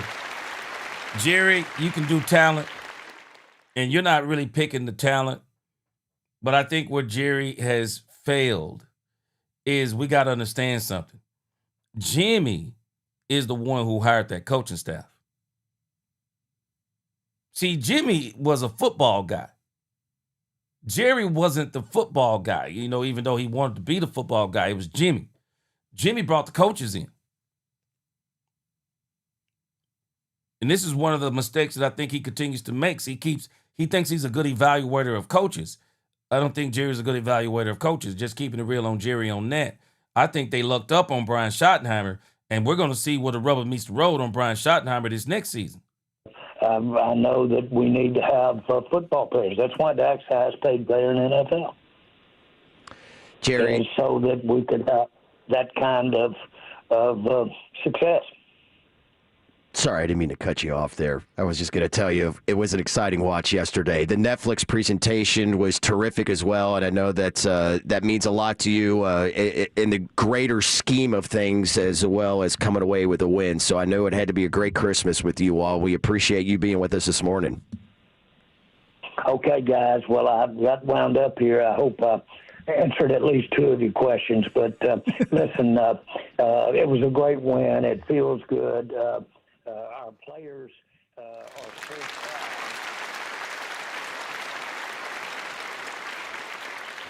Yeah, I can appreciate the win the Cowboys got. At the end of the day, even though I believe the Cowboys, I think it says something, though, when you win with nothing on the line versus you winning when something is on the line. And I still would have some serious issues with the Cowboys, thinking about the fact that, when I look at some of the things that Brian did yesterday, I liked how aggressive he was. But my question would be for him next season, for him to kind of take in the next season. My question would be for him is, why were you not aggressive like that the entire season? And if you tell me it's the defense, I'm going to tell you it's the same defense you had out there with you against the Commanders. It's the same defense. Nothing changed on the defense. It's the same defense. So why were you so aggressive in this game? And that's why I'm telling you, it's different when you're playing with no money. When you playing with house money versus your money. See, when you playing with house money, you're a lot more tentative to do things. You're a lot more tentative to do certain things. But when you're playing with the house money, you're like, oh, it don't even matter what I do today. It don't matter what I do. It ain't my money. Ain't nothing on the line for me. It ain't my money. Nah, bro, that's not the way I want you to be looking at it. It's my money when you're not winning these playoff games or winning these games to get you to the playoffs and things of that nature. All right, before we get into the player interviews, or as we get into the player interviews, Here we go. I want to look at a couple of questions that were asked. A couple of the questions that were asked. One was, how many players are the Cowboys away from a Super Bowl level team? How many players away? And I'm drawing this here on my pad here. No fancy graphics, but I got it on my pad. And so, how many players are the Cowboys away from a Super Bowl? And for me, if I had to look at offensively, I would actually say the Cowboys. I would say the Cowboys are probably no less than, I would say, 2 to 3 players away on offense. I think as far as the Super Bowl goes, I think the Cowboys are 2 to 3 players away. I say the Cowboys need to figure out left tackle and right tackle. I'm counting that as 2 positions, of course. Cowboys need to figure out their left tackle and right tackle situation. Of course, I do believe they are going to sign Pickens. I think this is a no-brainer. They're going to sign George Pickens. But I also believe the Cowboys need to figure out their running back situation. They need to figure out their running back situation. Are they going to have a running back duo? And I'm not buying Williams and Davis. I think that is good enough, but I think the Cowboys need more. I mean, I think the Cowboys need the type of running game that puts the fear, and I don't want to say the fear of God, but definitely puts fear in teams that if we sell out to the pass, the way these guys run the ball, and I'm talking hit your head on the goalpost, run the ball. I'm not talking about hitting you for 10 and 15. I'm talking about knock your head on the goalpost run game. I say the Cowboys need to get a prolific running game. I'm perturbed that they did not show us what Maffa is. I don't think they gave Jaden Blue a fair enough shake, which I do think they're going to do next year. I think we're going to see Jaden Blue and Maffa next season.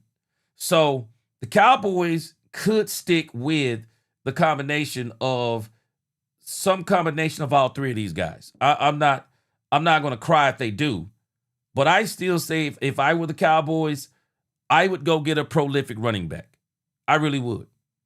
So maybe the Cowboys are more like 2 players away, because they could probably still do it if Shotty were to keep, if Shotty was to get a good distribution of the ball, because the thing that I think he did wrong this year was too much Javonte Williams. Lack of speed offensively, or lack of speed. And I would say lack of speed out of the backfield in particular. This is why they've tried to use Kevontae Turpin back there. This is why they've tried to use CeeDee Lamb on those jet sweeps.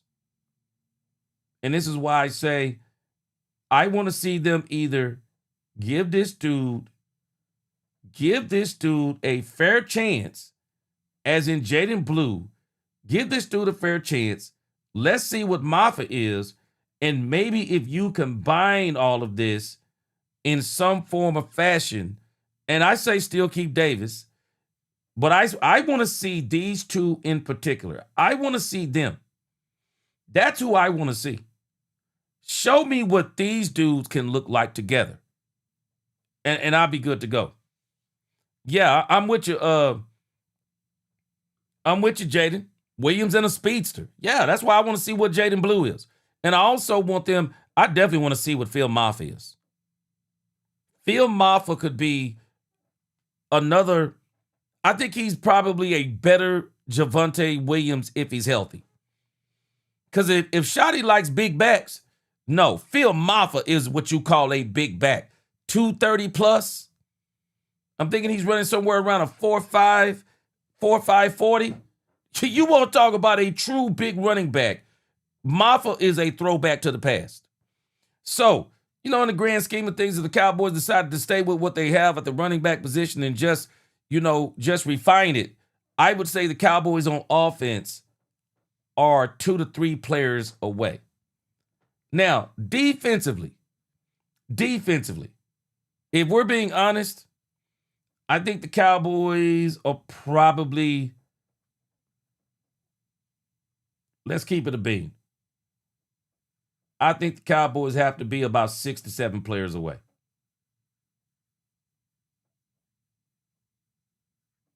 The Cowboys are 6 to 7 players away. Is that doable? Yes, it is. It is doable. Because the problem with the Cowboys need, I would say they need 2 linebackers.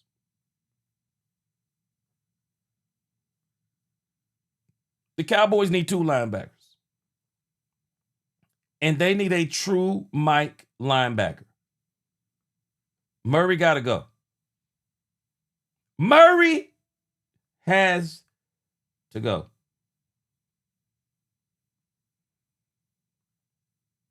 They need a true Mike linebacker. And that's why I think they need 2 linebackers. I'm going to keep Maurice Leofow. I'm going to keep Maurice Leofow. Logan Wilson is actually here for another year. So the Cowboys may roll with Logan Wilson. Might roll with Logan Wilson.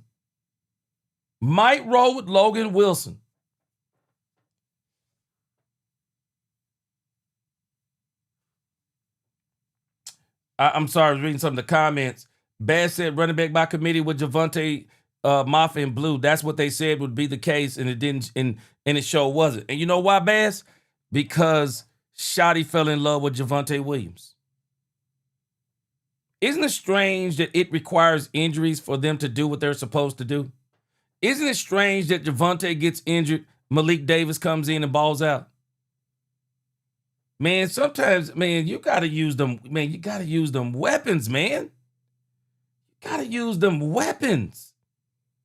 You can't just roll with one running back. Can't just roll one running back. All right, Mississippi 2 said, G, use some yellow on the board. Okay, I got you. So, again, the Cowboys need a true Mike linebacker.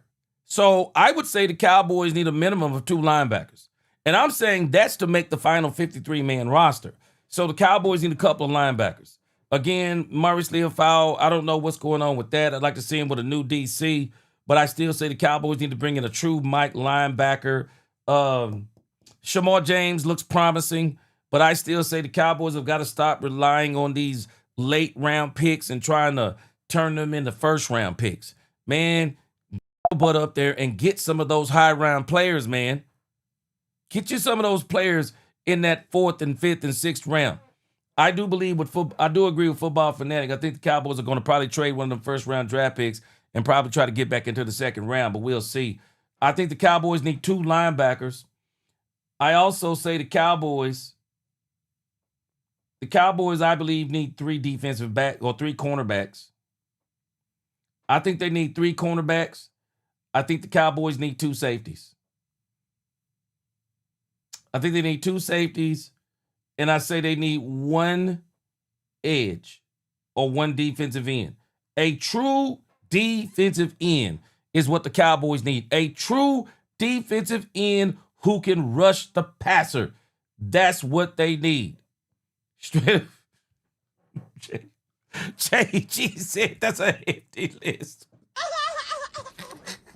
That's what they, I don't know what to tell you. I don't know what to tell you, JG. This is what they need, man. They got a list, bro. Hey, man. They need 3 corners. Cowboys need 3 corners. I want to see some new guys in here, bro. I need to see some new guys. We got to run Bland. He's going nowhere. Savon Revel Jr., he's going nowhere. I mean, everyone else, bro, I'm talking Kalen Carson, Diggs, even Josh Butler. Bro, I'm just cleaning house. I just really want to clean house, and I'm going to explain to you why in a moment. I say the Cowboys need to get them a couple of safeties. The Cowboys need to replace Hooker and start working on Donovan Wilson's replacement. The Cowboys need to work on Donovan Wilson's replacement. Marquise Bell, you extended him, he's staying. Wanye Thomas, for whatever reason, doesn't seem like he's panning out for the Cowboys.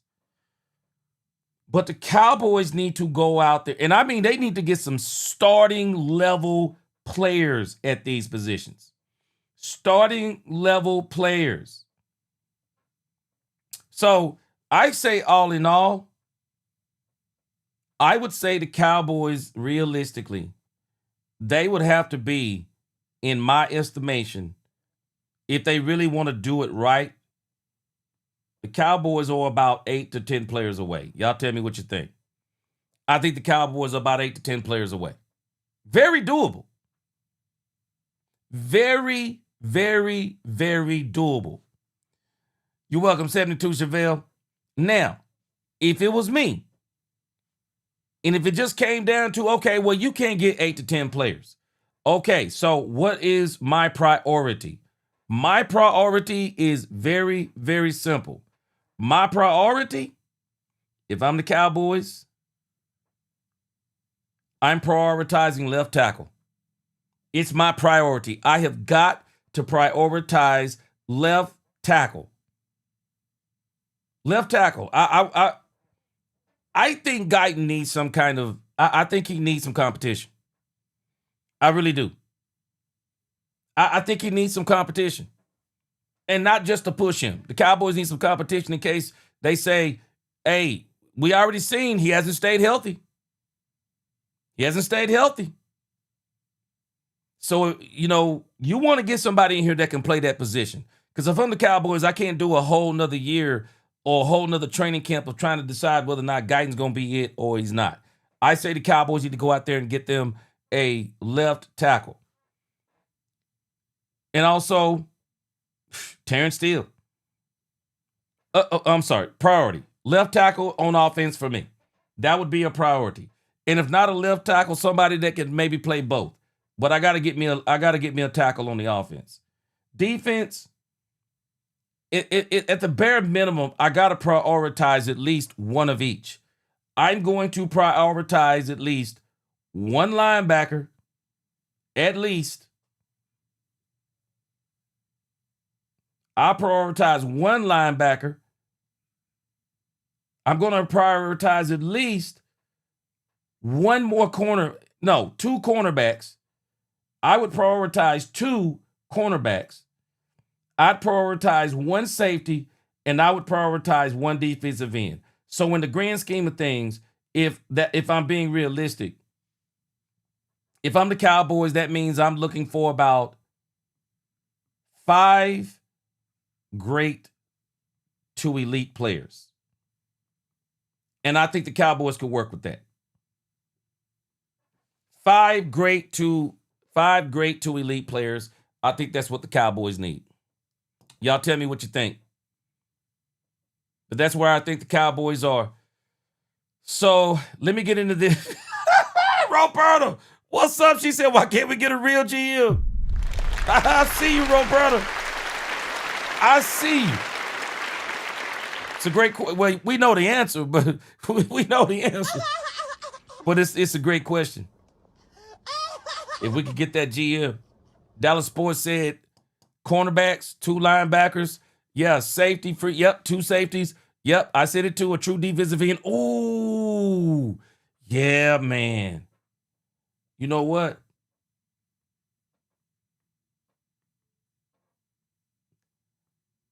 And even if they didn't get 2, bro, they need one dynamic tight end. I'm talking about a dynamic. Man, I want a tight end run after the catch, man. That's what I would like to see. Run after the catch. Albert Donaldson, what's going on? That's what I would like to see. Yeah, Donald, a true Mike linebacker. A true BK, I agree with you. Jerry wearing too many hats, man. You're wearing too many hats. I agree. Okay, Mr. 72 Chevelle, how will we pay them? All right.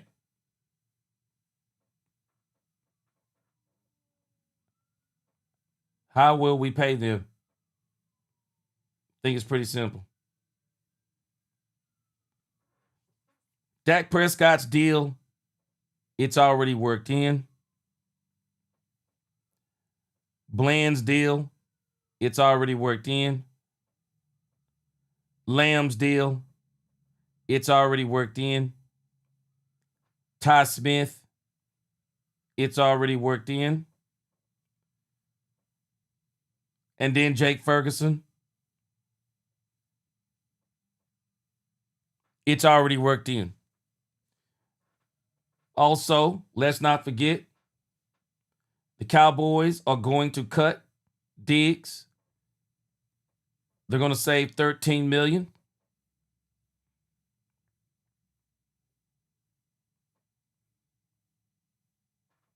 But when you look at the combination, because all of these players, if you look at their contracts, they all have the void years built in.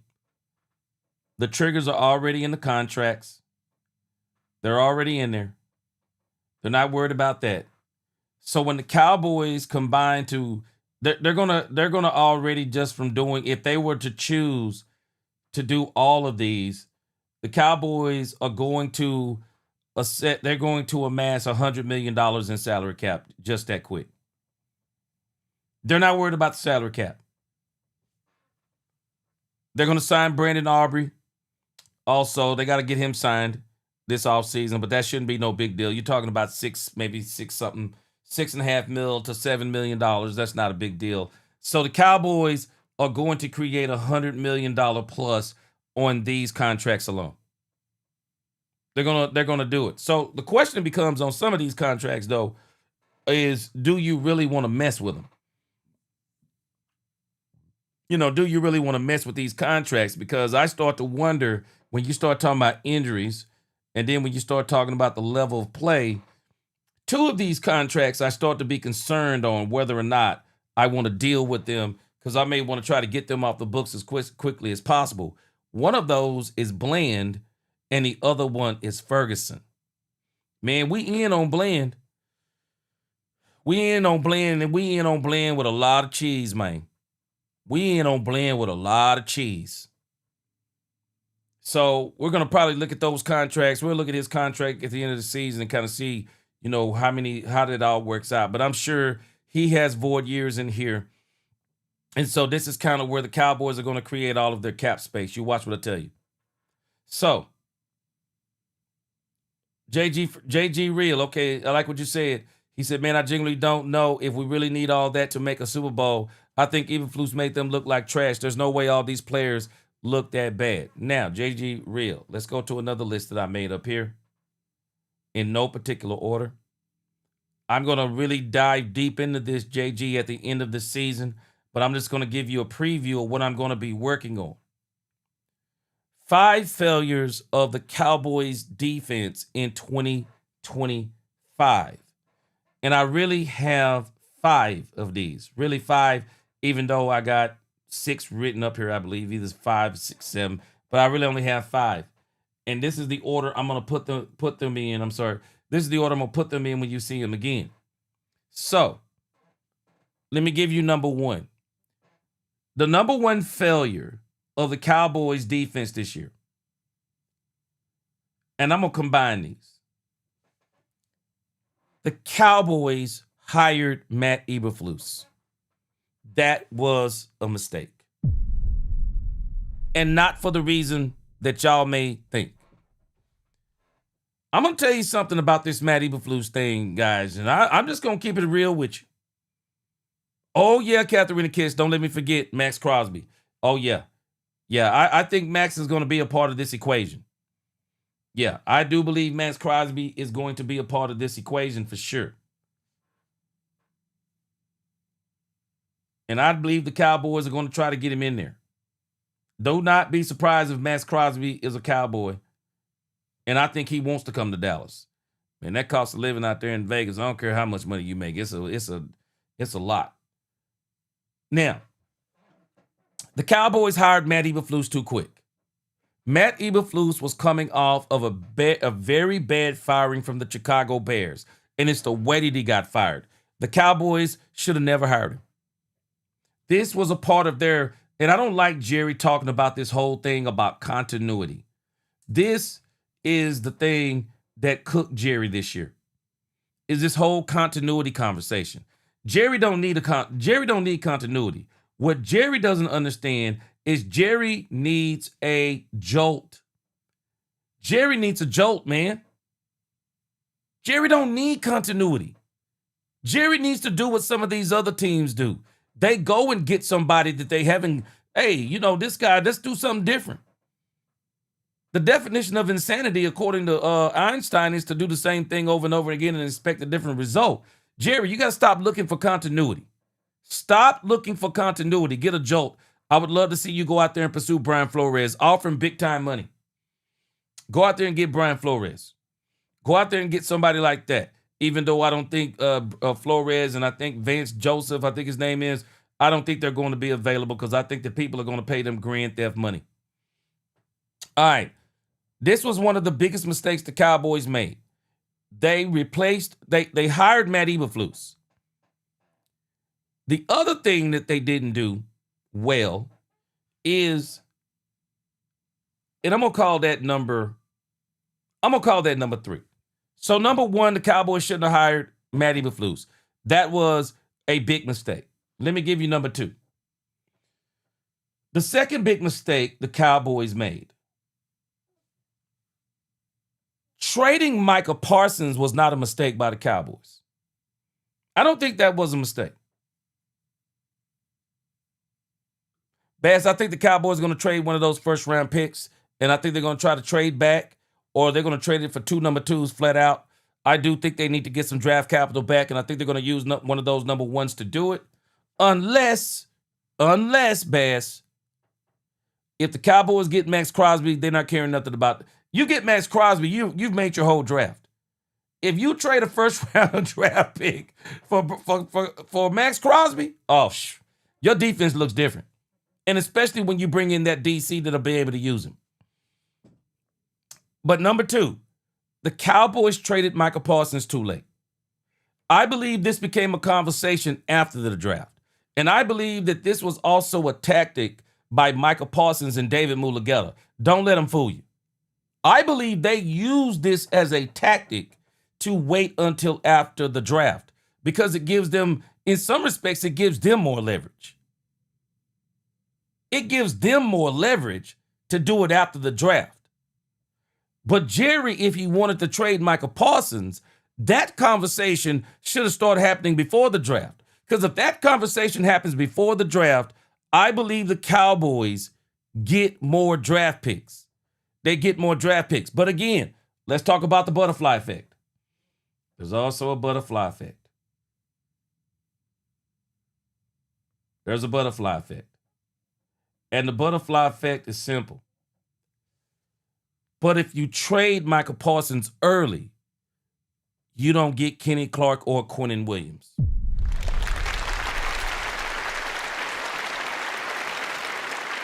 So that's the butterfly effect. But I still say the Cowboys should have did it earlier. Because you never know the players you could have got instead. And you never know the amount of draft picks you could have got instead.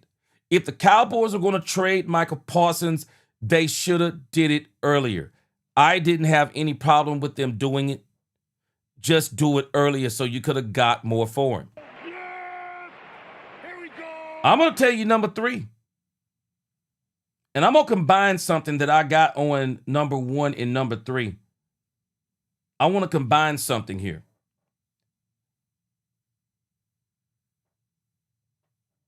The third biggest mistake the Cowboys made when they hired Matt Eberflus is that they didn't get him the players.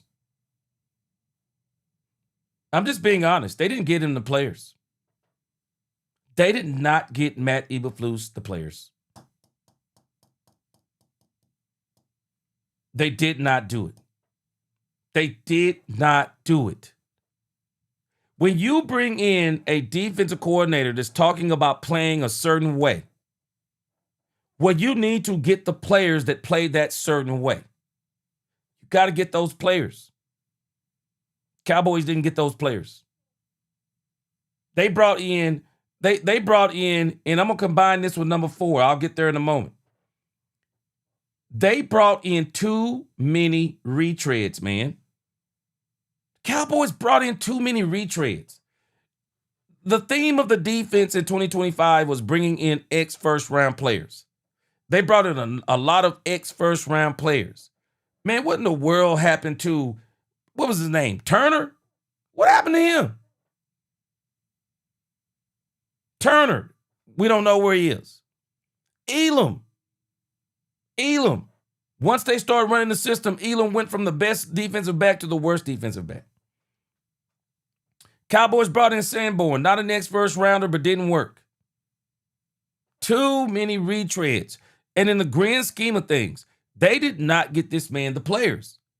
Man, people were already saying that Murray wasn't good before the Cowboys brought him in.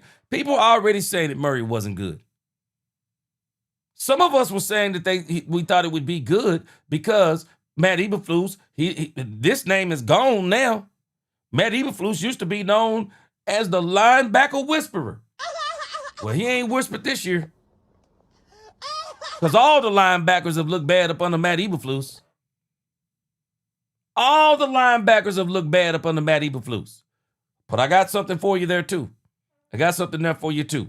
But again, I got another thing here. I don't know if you can read it.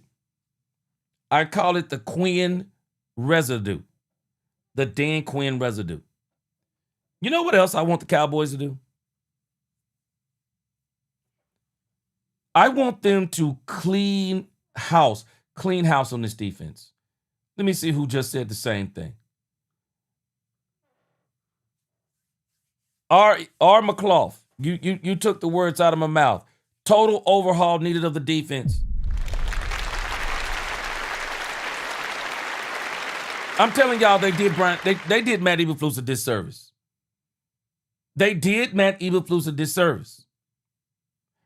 Matt Eberflus had to do the same thing that Mike Zimmer had to do. Mike Zimmer had to coach the Dan Quinn players. And I'm going to tell you something about these Dan Quinn players led by Michael Parsons led by Michael Parsons and Trayvon Diggs. It was led by them. They were in love with that Dan Quinn system. They were in love with the man-to-man rush to, I call it the mercenary defense in the grand scheme of things. Just get to the quarterback, get to the ball. So you're always blitzing. You're always aggressively getting to the ball, which puts the cornerbacks and defensive backs in very good positions to make plays because you get the quarterback off his mark when you can. You get him off his mark. You make him throw off target. And when you make him throw off target, it gives you opportunities for interceptions, which Deron Bland and Trayvon Diggs got paid for and made their entire career on. But guess what? Mike Zimmer didn't want to run the Dan Quinn system. Started acclimating some of it into it. Matt Eberflus didn't want to run the Dan Quinn system. Started adding some stuff into it.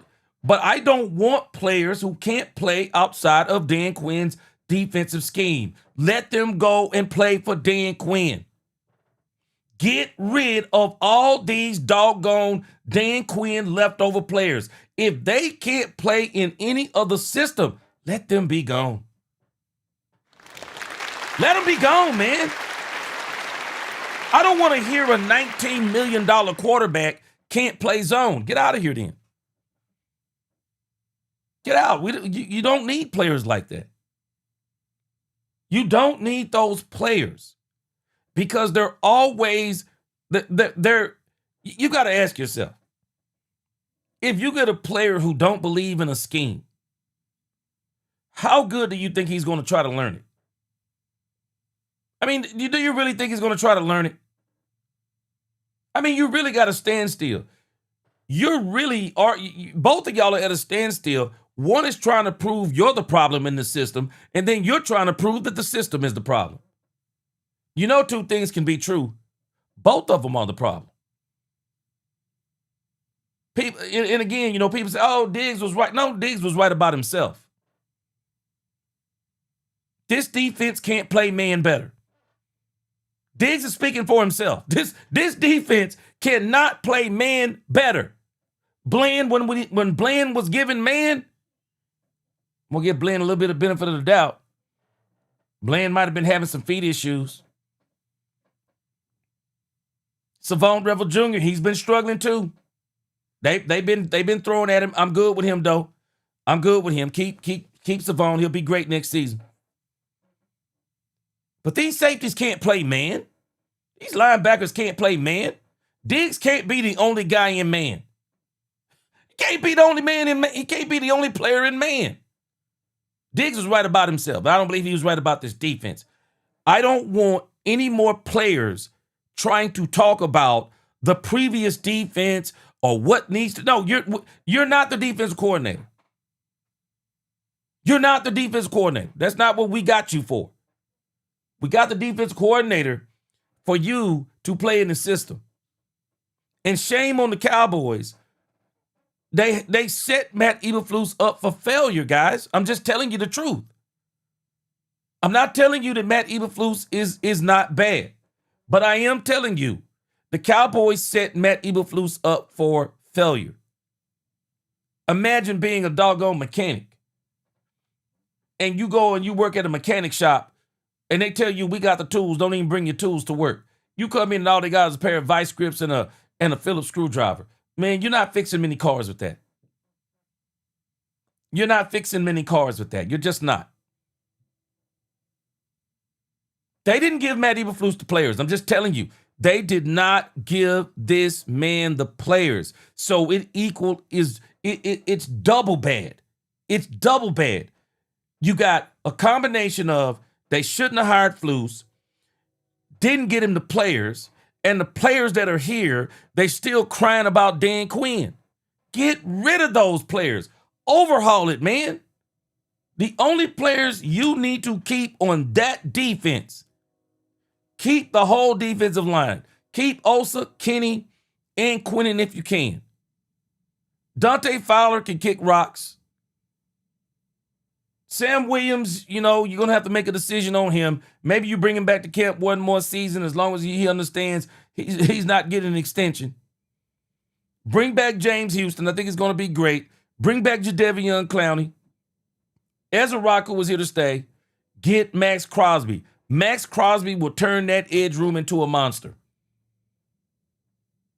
Max Crosby will turn that edge room into a monster. Linebacker-wise, get rid of all of them. Only one you need to keep is Overshown. Keep Overshown, and let's see what Maurice Leofau is next year in training camp. Rest of them, get rid of them. Defensive backfield, Bland, Savon Revel Jr., the rest of them for me, gone.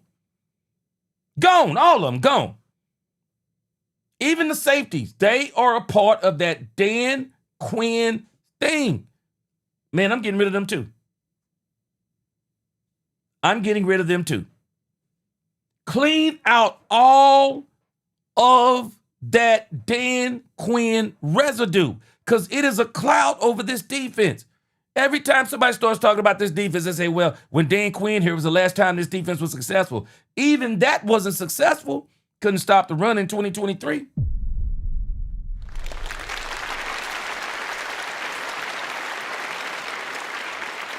Couldn't stop the run. Cowboys need to just say, man, let's go out here and get us a DC. Number 4. Let me put this in here, and then I'll give you, let's see, I got 1, 2, 3. As you can see, I got these labeled differently. Let me add this in. Let me give you number 4. Too many retreads. Tired of the retreads. Dallas, stop going out here getting these rejected ex-first round players thinking they're going to turn out to be, you're going to find that you're going to find these doggone, these diamonds in the rough. Everyone else was wrong on these players. You're going to turn them into great players. You don't have those type of coaches. You don't have Kyle Shanahan's on your coaching staff right now. So don't risk those things. Don't get the high risk, high reward players. Go out and find you some blue collar, low risk, high reward players. Get some of those players. Too many retreads. Don't go out there and get so many throwaways. And let me also add something that Mills said. Mills has said it. Angie said it. Bass has said it. Stop getting and or signing injured players.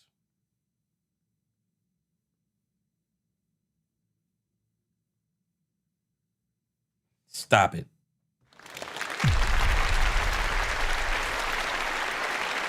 Too many retreads, too much signing injured players. The Cowboys knew before Bland was signed. Bland was having foot issues. Cowboys knew before Ferguson was signed. Ferg was coming off of injury. I mean, we've seen this over and over and over with the Cowboys. I mean, even Ty Smith is having some injuries, but hey, some injury issues. But Ty Smith is a dog, so I'm not worried about Ty Smith. But the Cowboys keep doing this. They keep doing it. Stop it. Stop with the retreads. Stop signing the injured players. Stop even drafting the injured players. Stop signing and drafting these injured players. Too many retreads. Big mistake the Cowboys made on this defense. Yes! Here we go! And finally, number 5. And I'm gonna tell y'all something. Man, I've been struggling with this.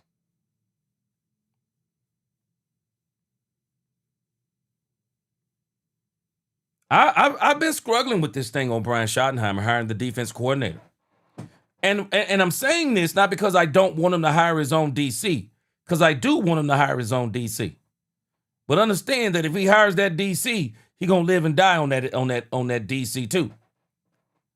I'm struggling on whether or not that when they asked Brian Schottenheimer, because I still remember what Jerry said.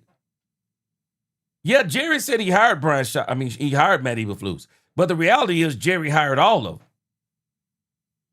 But my question is, was he the choice of Jerry only? Was Matt Eberflus the choice of Jerry only? I would love to know what was Brian's response. Brian's been here since March 2022. I'm sure they talked to him about hiring Matt Eberflus. I'm not saying they asked him for permission, but what I am saying, I got a feeling they at least talked to him about it. I'm sure they talked to him about bringing in Flus's coaching staff. I'm sure they talked to him. Man, I'd really like to know what his answer was. I really would. I'd like to know what his answer was. I really would like to know what his answer was. I'm serious. I'd like to know what his answer was. Did he say yay or nay? I'd like to know. Katharina Kiss, I think you have a great point. Not only was he depending on, because see, Michael Parsons would have helped them early on to probably cover up even more issues because he can get to the quarterback. I think he would have helped out. I'm not sure how much he would have helped out, but I think they may look better in certain places. Because they haven't looked bad in quarterback pressures. Quarterback pressures haven't been the Cowboys' problem. The Cowboys' problem has been getting the quarterback sacks. That's been the problem. They've got to the quarterback. They just hadn't gotten him down. I mean, that's crazy when you think about it. They can't get the quarterbacks down. Yeah, like I said, and again, I see some Parsons comments. Baz said he thought they traded him too late. No, Elwood said it. Elwood said he thought they traded him too late. Elbert said he played 4 years, didn't get to the postseason. And again, I didn't have no problem with him trading him. I just think they did it too late. Yeah, JG, I think this is one of the issues. They kind of did Matt Eberflus a disservice because they should have did it earlier. Because I think it gets them more players. I think it gets them more players if they trade him earlier. But because they traded him late, they really got a lot of people out of the market. They got a lot of people out of the market. Yeah, Dallas Sports. Yeah, Diggs is a Quinn player. Yeah, I want all these defensive players who are not signed. Overshown, I'm keeping him. But a lot of these players that are the leftovers from Dan Quinn, man, they gotta go.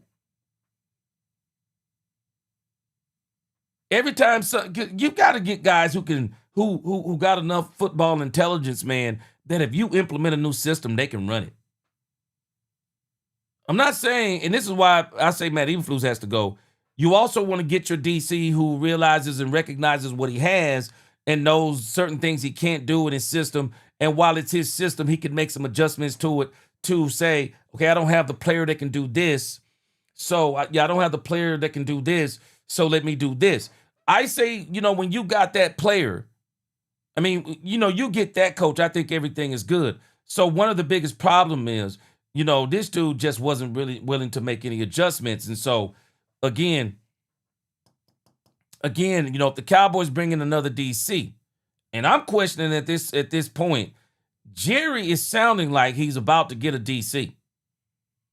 He's sounding like he's about to get a DC, but I'm just telling y'all, if it's me, shoot, I'm just telling you right now, I got an argument up in here. I'm just telling you. And if they fire me and I start talking to another team, I got an excuse, bro. Hey man, look at when they traded Michael Parsons on me. Cowboys traded Michael Parsons, didn't get me the players I needed. I mean, two things can be true. Eberflus, very hard-headed, didn't want to adjust his system. Yep, I get it. That's the reason for me he's got to go. But I can also have sympathy for Matt Eberflus. Man, the Cowboys didn't give this dude the players. Because I'm working on a video. I'm actually working on a video I'm going to have coming up at the end of the season that I'm going to be working on. And one of the things that I'm going to be working on, one of the things I'm working on is somebody got to explain to me. Somebody got to explain to me what happened to Matt Eberflus. Somebody's got to explain it. What happened to Matt Eberflus? Guys, I'm telling y'all, Matt Eberflus has not been close to this bad. Even with Chicago losing, the defense wasn't that bad. Man, what happened to Eberflus in Dallas? I really want to know. What happened to Eberflus? 72's face said, stop drafting cripples. I'm with you. I'm with you, man. Y'all had me rolling early in the season. Angie the Rubber Chicks and some of y'all calling them the ligament crew and everything. Cowboys, man, they got to stop doing it. They got to stop doing it. They got to overhaul this defense. Don't put another defensive coordinator through what you put Matt Eberflus through. Matt Eberflus has played. I mean, I'm sure he thought he was going to have Michael Parsons. Don't have Michael Parsons. I'm sure he thought some of these players are going to hit. Players didn't hit. This man is dealing with a lot of players, guys. A lot of players that just didn't hit for the Cowboys. Jerry's got to own some of this stuff, man. For as much as we talking about Eberflus, we got to talk about some of the things that Jerry did too. Jerry did some of this stuff too. And I applaud Jerry for bringing in some of the players he brought in, but they just didn't pan out. And so it happens, guys. I guess it happens to everybody. It is what it is. All right, so let's get in a couple of player interviews before we get out of here. Excuse me. Let's get in a couple of player interviews. Let me see something here.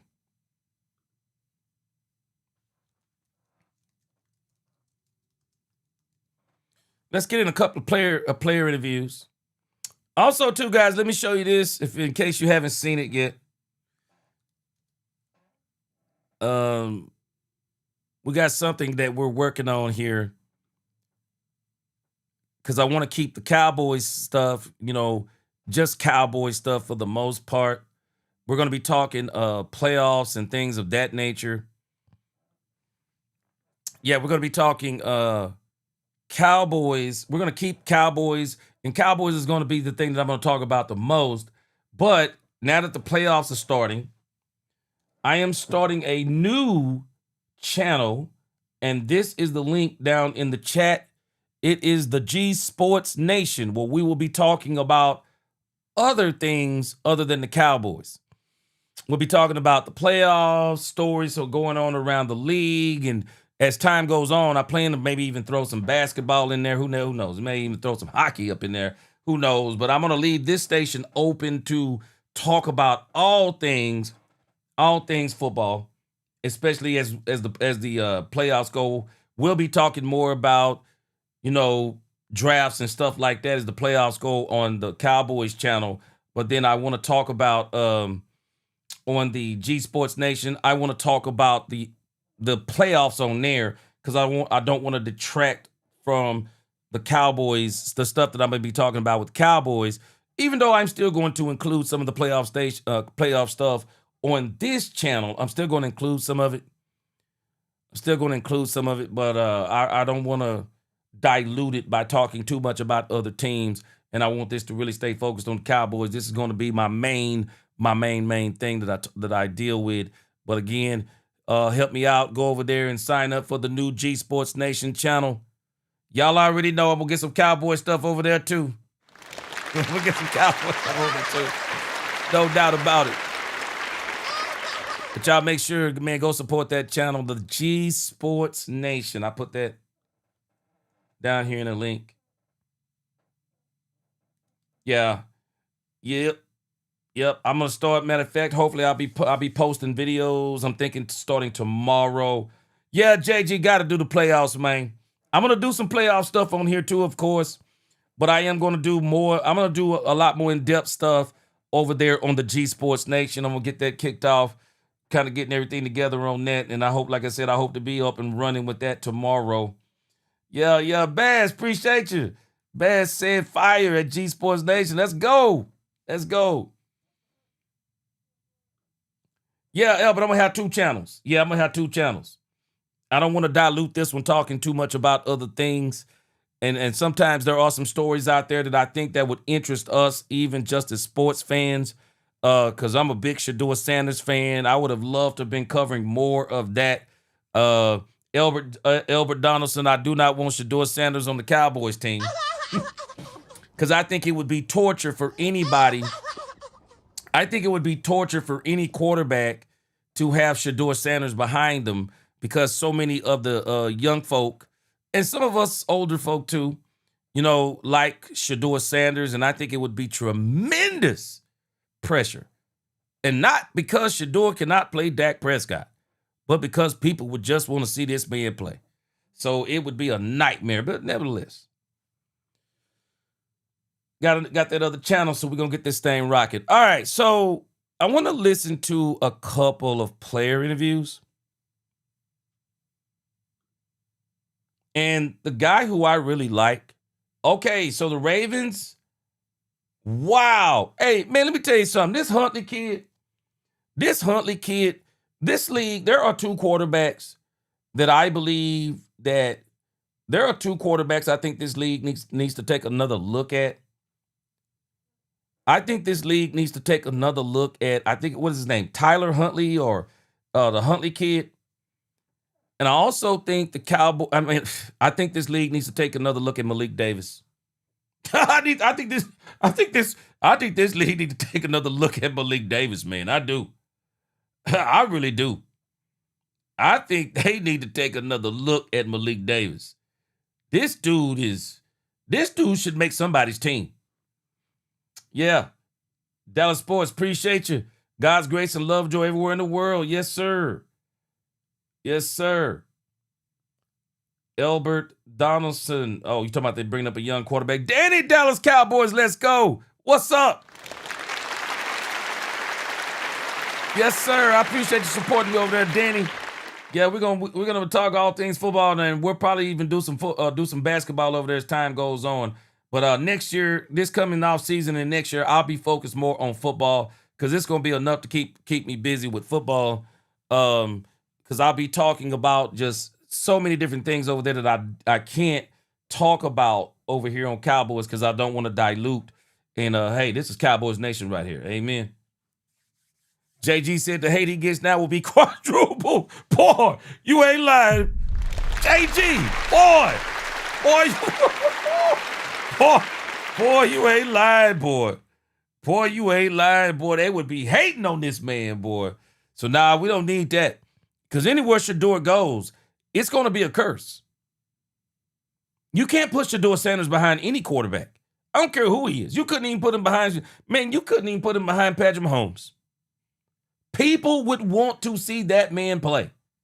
No doubt about it. All right, so let's look at a couple of player interviews. And I'm pretty sure y'all have already watched the Dak Prescott one.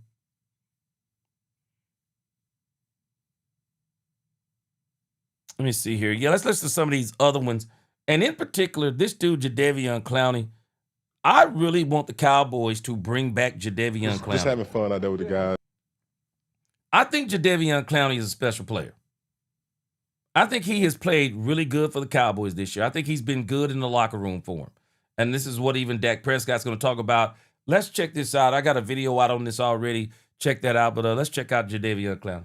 Man, and it's been a great season. What up, Blue Star? Football. That's probably why I'm out there making a lot of plays, just having fun. And I thinking about making plays. What's going on, Blue Star? Rich Lloyd. What's going on? Y'all had a great Christmas. Did you have a great one? I hope you did. It's up and down for me? Oh, yeah, if they willing to bring me back. But, yeah, I'm pretty sure I'm definitely going to play. I got a lot left in the tank. I ain't going to go sit on my couch. I'm going to stay ready. I think Jadeveon Clowney, guys, let's listen to this thing with Jadeveon Clowney. I think Jadeveon Clowney just put the Cowboys on notice. And I don't think he's doing it in a malicious way. I just think Jadeveon Clowney is telling the Cowboys, hey, man, I want to get signed by y'all. And I don't want to wait. Jadeveon Clowney is saying, I want to be, I'm gonna let you hear him say it. I love it. Training camp, but over these past several weeks, looks like you found your groove. Just talk about where you are right now after having the kind of game you had against Washington. Oh, yeah, I feel good. Like I told them, it's going to take me some time to get going. I come off the couch. They would slowly get me involved in the scheme, and it's worked out for me towards the end of the season. Next year, I just got to get ready a little earlier and stay ready, so I don't have to worry about that. But just having fun out there with the guys, man. And it's been a great season. I had a lot of fun playing football. And that's probably why I'm out there making a lot of plays, just having fun. And I ain't thinking about making plays, just thinking about having fun. Why was it important to get this win? Say what? Hold on. I love this in the video. Did y'all catch this? Jadeveon Clowney was not going to let go his opportunity about next year. Because he looked to the other guy when he asked the question. Then when he heard the question, then he looked back. He said, hold on, what'd you say? Check this out. Football, and that's probably why I'm out there making a lot of plays, just having fun. And I ain't thinking about making plays, just thinking about having fun. Why was it important to get this win? Say what? I said next year. I mean, Clowney heard that. Check him out. About it? It's up and down for me? Oh, yeah, if they willing to bring me back. But, yeah, I'm pretty sure I'm definitely going to play. I got a lot left in the tank. Bring back Jadeveon Clowney, please. Cowboys got to bring back Jadeveon Clowney, man. They got to bring back Jadeveon Clowney. Hey, JG, I agree with you, bro. He a real one. He a real one. Blue Star said, bring back Clowney. He's no poodle. That man been a dog all season. Man. Shoot. Hey, you and JG better say it. JG said Clowney a real one. I hope he stays with us for the rest of his career. Shoot, I would not be opposed to that. Bass said the same thing. Bass said he want him back next season. Yes, sir. Man, hey, I want Clowney back, man. Shoot. Man, I want Jadeveon Clowney back. Clowney's attitude is what I like. The mentality he has. Man, he's telling guys, hey, man, tomorrow ain't promised in this game. Don't take nothing in this game for granted. Freddie Morales would appreciate this. He said, man, don't take nothing for granted in this game. Man, you play the game long as he have 12 years, man. You understand it's a blessing to play 12 years. NFL stands for not for long. And I think the average career in the NFL is somewhere between 3 to 5 years. And you've been doing it 12 and you still got his skill level. Man, I want to see Jadeveon Clowney back, man. I ain't going to go sit on my couch. I'm going to stay ready. maybe sign a little bit earlier in free agency. For sure. I'm trying to go to camp this year, so I get the rust off me and get going. So, yeah, I'm looking forward to it. A lot, it's football, man. Everybody can't do it. it's a blessing for me to still be playing 12 years. I thank God every day for that. I have a lot of fun doing it. If I could having fun doing something else, I probably would, but I have so much fun doing this. I look forward to Sundays and big games and the spotlights and cameras and all of that. That's one thing I look. Another thing I like about Clowney built for this. Y'all do remember that Clowney at once upon a time, Clowney was the most popular man in college football for hitting a man so hard he knocked his helmet off. Clowney built for this, man. Clowney is built for the spotlight.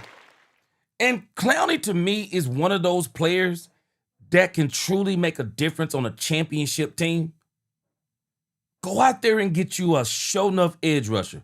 Man, let Dante Fowler get up out of here. Sam Williams, I don't know what you want to do with him, but he's not with the Cowboys. I don't think he's been panning out.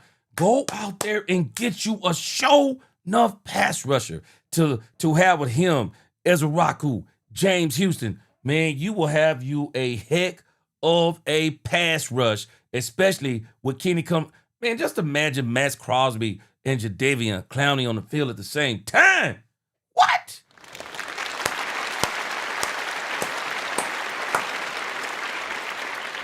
Yes, sir, Dallas Sports. I agree with you, man. Clowney a real one, man. Clowney a real one. Yeah, you can tell when he was not on the field. You can tell. Yeah, Clowney a real one. Forward to, and I think it brings the best out of me. Just like I said, just go out there and have fun with the guys. Talk about how important it was to stop that 3-game slide. Yeah, just a huge confidence boost for the team. We knew how good we were, so just to come out and get a win, it felt good. How's your shoulder feel? It felt pretty good. I think it's just the stingers lingering, but I'll be all right. What does it say about your running backs room? You're battling shoulder injury and have been. Screen isn't froze. That's me messing up. I continue to play through. What does it say about you guys' toughness and grit? Yeah, it just shows it's a very competitive room. Whoever get in gonna make plays. So, I mean, we still competing at the end of the day, and no matter who go in, we got all trust in him. What has Malik done on and off the field to impress you? Yeah, just his work ethic. I mean, he came in at the end of training camp, got cut again, kept going. Now he making plays. So just his determination and grit. It showed everybody on the team, like, everybody got to step up and go get it. What was working so well early on? Yeah, just moving. The O-line was moving them, creating holes. On one play, the hole was so big, I didn't even think it was real. But, yeah, we just got to keep going, keep doing that, keep building. Yeah, we'll be all right. And obviously the offensive line had its struggles in the second half, having a strong first half. But what does it say about Dak Prescott to be able to, take success and still stand in there and help deliver you guys to a win? Yeah, just a true leader. I mean, he was getting beat up. We got to stand up better in protection. But, I mean, for him to keep going, battle through it, the type of player he is, just like Malik, it just showed the grit of his whole team and how hard we'll fight. I know you were watching from in the second half, but obviously they did run into some struggles as the defense adjusted. How much grit did they show? Did they kind of persevere and just get what they needed to get done? Yeah, they just wanted to win. We got to win. Just do whatever you got to do to win, and we just got to keep going. Yeah, I'm with you, Katharina. How important was it to get that win and stop that 3-game slide? I'll just say, man, it's always important, man, to get a dub, man, especially on Christmas, man. That's a blessing, man. So, we came in there fight every week. We just try to get that win. We got it, bro. It's a blessing. How good does it feel to remind everyone of what you can do on offense? Man, it's always, man. Every time I try to, get the ball in my hand, man, I try to remind everybody, man. Try to show excitement to the fans, show them what that game is for, man. That's me when I get the ball, so I always just try to make a play. Best Christmas ever for you? I can say that, yeah. I can say that for sure. You like running here? You like I just say, man, I like playing in here, man. I did some here last year, man. I did some here this year, man. So, yeah, it's one of my favorite places I like to play, man. You think Dan Quinn's tired of seeing you? Pretty much. I hope so. He told me I was a good player. So, DK, we always had our little talks, man. Still on that touchdown, you think they were like, oh, my gosh, he's a little bit faster than we thought? Nah, man, I think everybody know my speed, man. It's just when they see me flying down the middle there, nobody touching me, they know it's over with by the time Dak throw the ball. They already know it's over with. You keep the coat? You want that coat? Oh, yeah, I'm keeping it. Yeah, I'm wearing that tomorrow. When my kids open their present, man. I'm opening that tomorrow for sure. Looks like on the back end of that touchdown, at a certain point, you kind of slowed down. He still couldn't catch you. Is that just a demonstration of how fast you are? No, it's just me just knowing. Once I look back, man, I knew he wasn't touching me by the time. So I just, just slowed down. I want to run out to the goalpost, man. Thank you. All right, appreciate y'all. Appreciate you. Team when needed that showed up today. So, I'm sorry, go ahead. Obviously, they're on 4th downs and stuff, and you guys got 6 today, and you had a couple of really big ones. Just the trust that Shoddy has in you and Dak. Man, I really feel sorry for Jalen Tolbert. Jalen Tolbert is a victim of a great wide receiver room. George Pickens just set the pecking order in this thing. And Flournoy, man, I said it last year. I knew Flournoy was going to be a beast. So Flournoy stepped up so big this year that he kind of overtook Tolbert. And so Tolbert is still a good player. I'm hoping the Cowboys can trade Tolbert and get something for him. I mean, unless Tolbert wants to stay here and be one of the wide receivers. I saw somebody say earlier that, yeah, I do think the Cowboys may have made I don't know if they made a mistake with Jonathan Mingo. I know for sure they wasted a draft pick. In the offense to keep or trade. Like I said, it speaks to the trust that he has in us and the players that he has on the field. And like I said, we know when he's going for it, he's doing it for a reason, and we got his back like he got ours. So we just continue to keep chipping away, continue to keep putting ourselves in the opportunities to be able to make those plays. You guys came out firing in terms of success. Second half looks like they adjusted a little bit. How difficult was it to kind of persevere through what they were doing in the second half? I agree, Bass. Tolbert could be a team's two. And I say at the minimum another team's three. Like Tolbert is good. Keep chipping. We know that the game wasn't going to be perfect. We know it was going to be a hard-fought battle like it always is. And so things are going to go their way, things are going to go our way. So just keep showing up, and like I said, we'll come out on top. What's been the key for you these past couple months? Patience or faith or what is it? Because it's not been easy, I'm sure. Yeah, definitely faith. Like I said, God put me here for a reason. God put me in situations that I was in for a reason. Just continue to keep finding gratitude within it each and every day. Like I said, being able to compete with my brothers at practice, show up every day, be healthy, work hard, and still have the trust to be able to come out here like I did today and make those plays. And so just each and every day just coming with a different mindset, finding something to get better on. And like I say, just understanding that it's not necessarily me. And so, like I said, with that, I can have peace in, me coming to work each and every day, putting my best foot forward and being ready for the opportunity when it presents itself. Can you speak to Malik stepping up and another guy? That's all you can do. That's all you can do. Control what you can control. Shout out to Malik. And he's always been a guy that, since I've been here, he's been here with me, and he's always a guy that's in there late, in there early, working hard each and every day, waiting on his opportunity, and now he's starting to get those touches and those opportunities in the show today. And like I said, for him to go out and have 100 yards on Christmas, and and his eyes messed up too. So it's like I said, that speaks to him and the resilience that he has as a player and as a teammate. And so, like I said, we're lucky to have him. Like it's the NFL. We've been making big plays. We've been doing it, so you expect it. You expect the sacks. You expect the turnovers. That's just what it's expected. That's the standard. So you can't get mad at what we created, and we're not living up to that. So right. Because we've been hard on Flus for the majority of the season, from the scheme to some of it's not him. Yeah. Some of it's on y'all, and some of it's combinations of both of them. This dude Calvin Watkins is coming with the knives out, boy. Calvin Watkins coming with them knives out. Calvin Watkins said, bro, you've been hard on Flus. Boy, this man said you've been hard on him, boy. Boy, he said you've been hard. Oh, man, Lisa Worley, right on time. We were just talking about Tolbert. My sister, Lisa Worley, what's up? Good to see you. Yeah, I'm telling you, I like Tolbert. And Tolbert can go somewhere else, I'm telling you, and can be another team's at the bare minimum number 3. Y'all gonna find out how talented Tolbert is. The reason why Tolbert is not what we wanted him to be this year is because George Pickens is an alien. Ryan Flournoy has really stepped up his game. We knew he was gonna be that great. And so Tolbert is one of those players, I don't even think he's reached his ceiling yet.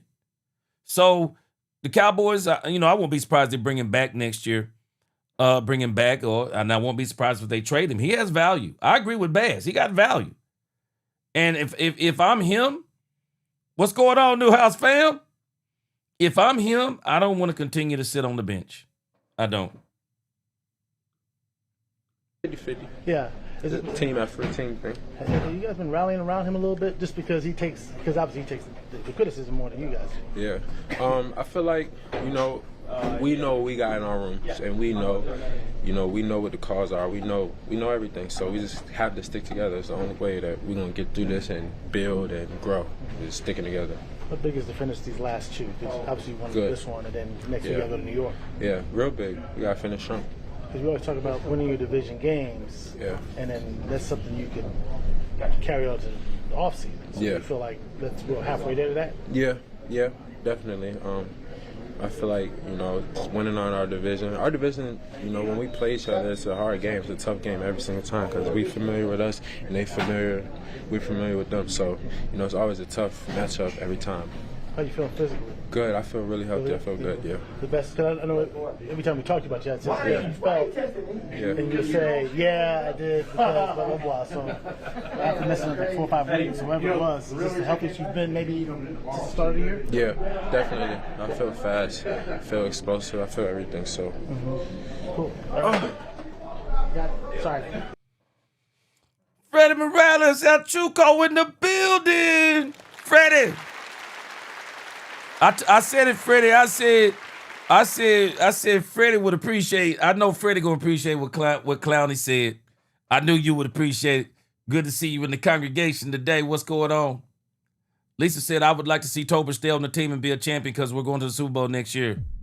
You know what? Hey, Lisa, I think they like him. I wouldn't be surprised if he did stay. The question becomes, do the Cowboys keep Jonathan Mingo? That's my question. Do they keep Jonathan Mingo?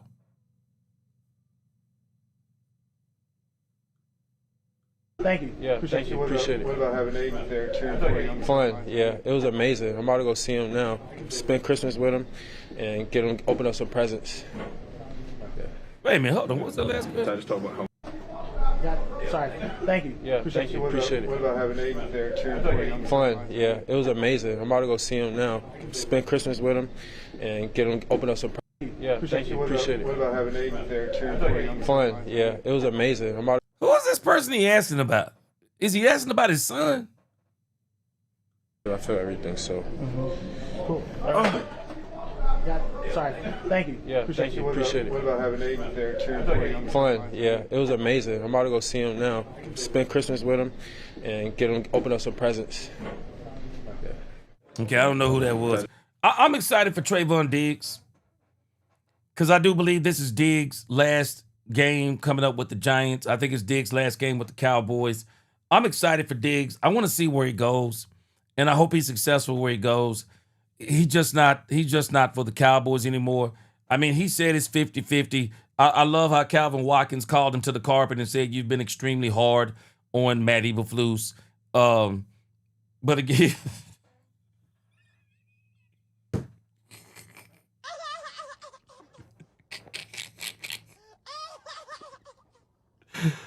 Oh, man, boy, Mississippi Chevelle.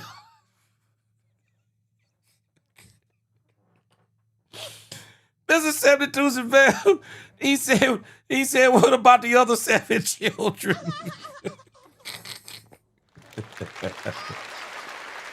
Oh, boy.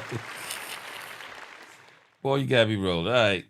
Let's go for about another 10 minutes, man. We're going to get off here. We're going to be back tomorrow after church. Okay. All right, I appreciate you, Chanel. So, okay, it's his son he talking about. Mr. 72 Chevelle. 72 Chevelle said, Catherine Kiss, I'm done. Catherine Kiss said, she said about his boyfriend, Michael Paulson.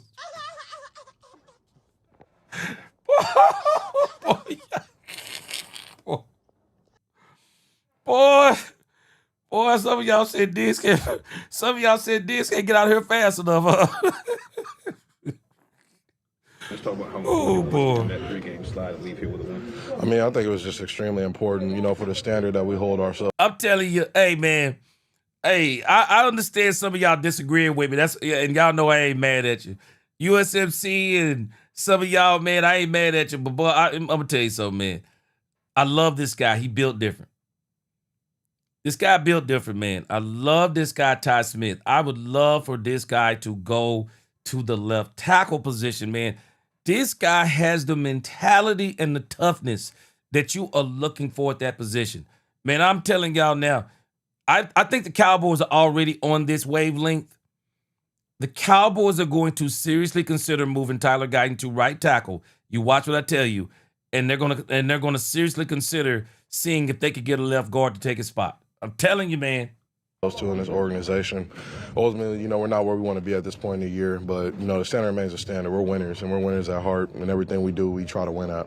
I thought you guys came out hot and then 3 touchdowns quickly. What was working so well early on, and then how did they, adjust to that? I think we just had a good marriage of running pass, complementary plays, moving the ball really well, no self-inflicted wounds, no penalties to start drives on special teams or offense. So I think when we were at our best, we were just moving really efficiently.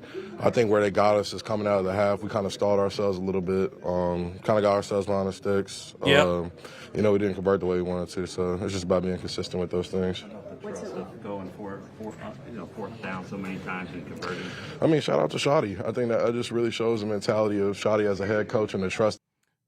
I do think going for it on 4th downs is a mentality builder for an offense, but I still say Shotty is doing this with no money on the table. I wish he would have been a lot more aggressive when there was something on the table. Yeah. Newhouse fam, stop it. Hey, Chanel, I ain't mad at nobody for disagreeing with me. I just think this guy is such a great player. He is the type of player you want at left tackle, man. Chanel, I hope they do. If you're going to leave this man at left guard, then you go get you a left tackle in free agency and move Tyler Guyton to right tackle. But, hey, Chanel, from what my understanding is, it is in the contract. It is in the contract of Ty Smith to be a left tackle. They already had the conversation. The Cowboys were already thinking forward, man. I'm just telling us. That he has in us to get that yard. And it's easy to go, when you don't get that 4th and 1. There have been games where we haven't converted to give up on that, but he hasn't given up on that. That just shows his belief in us as a unit.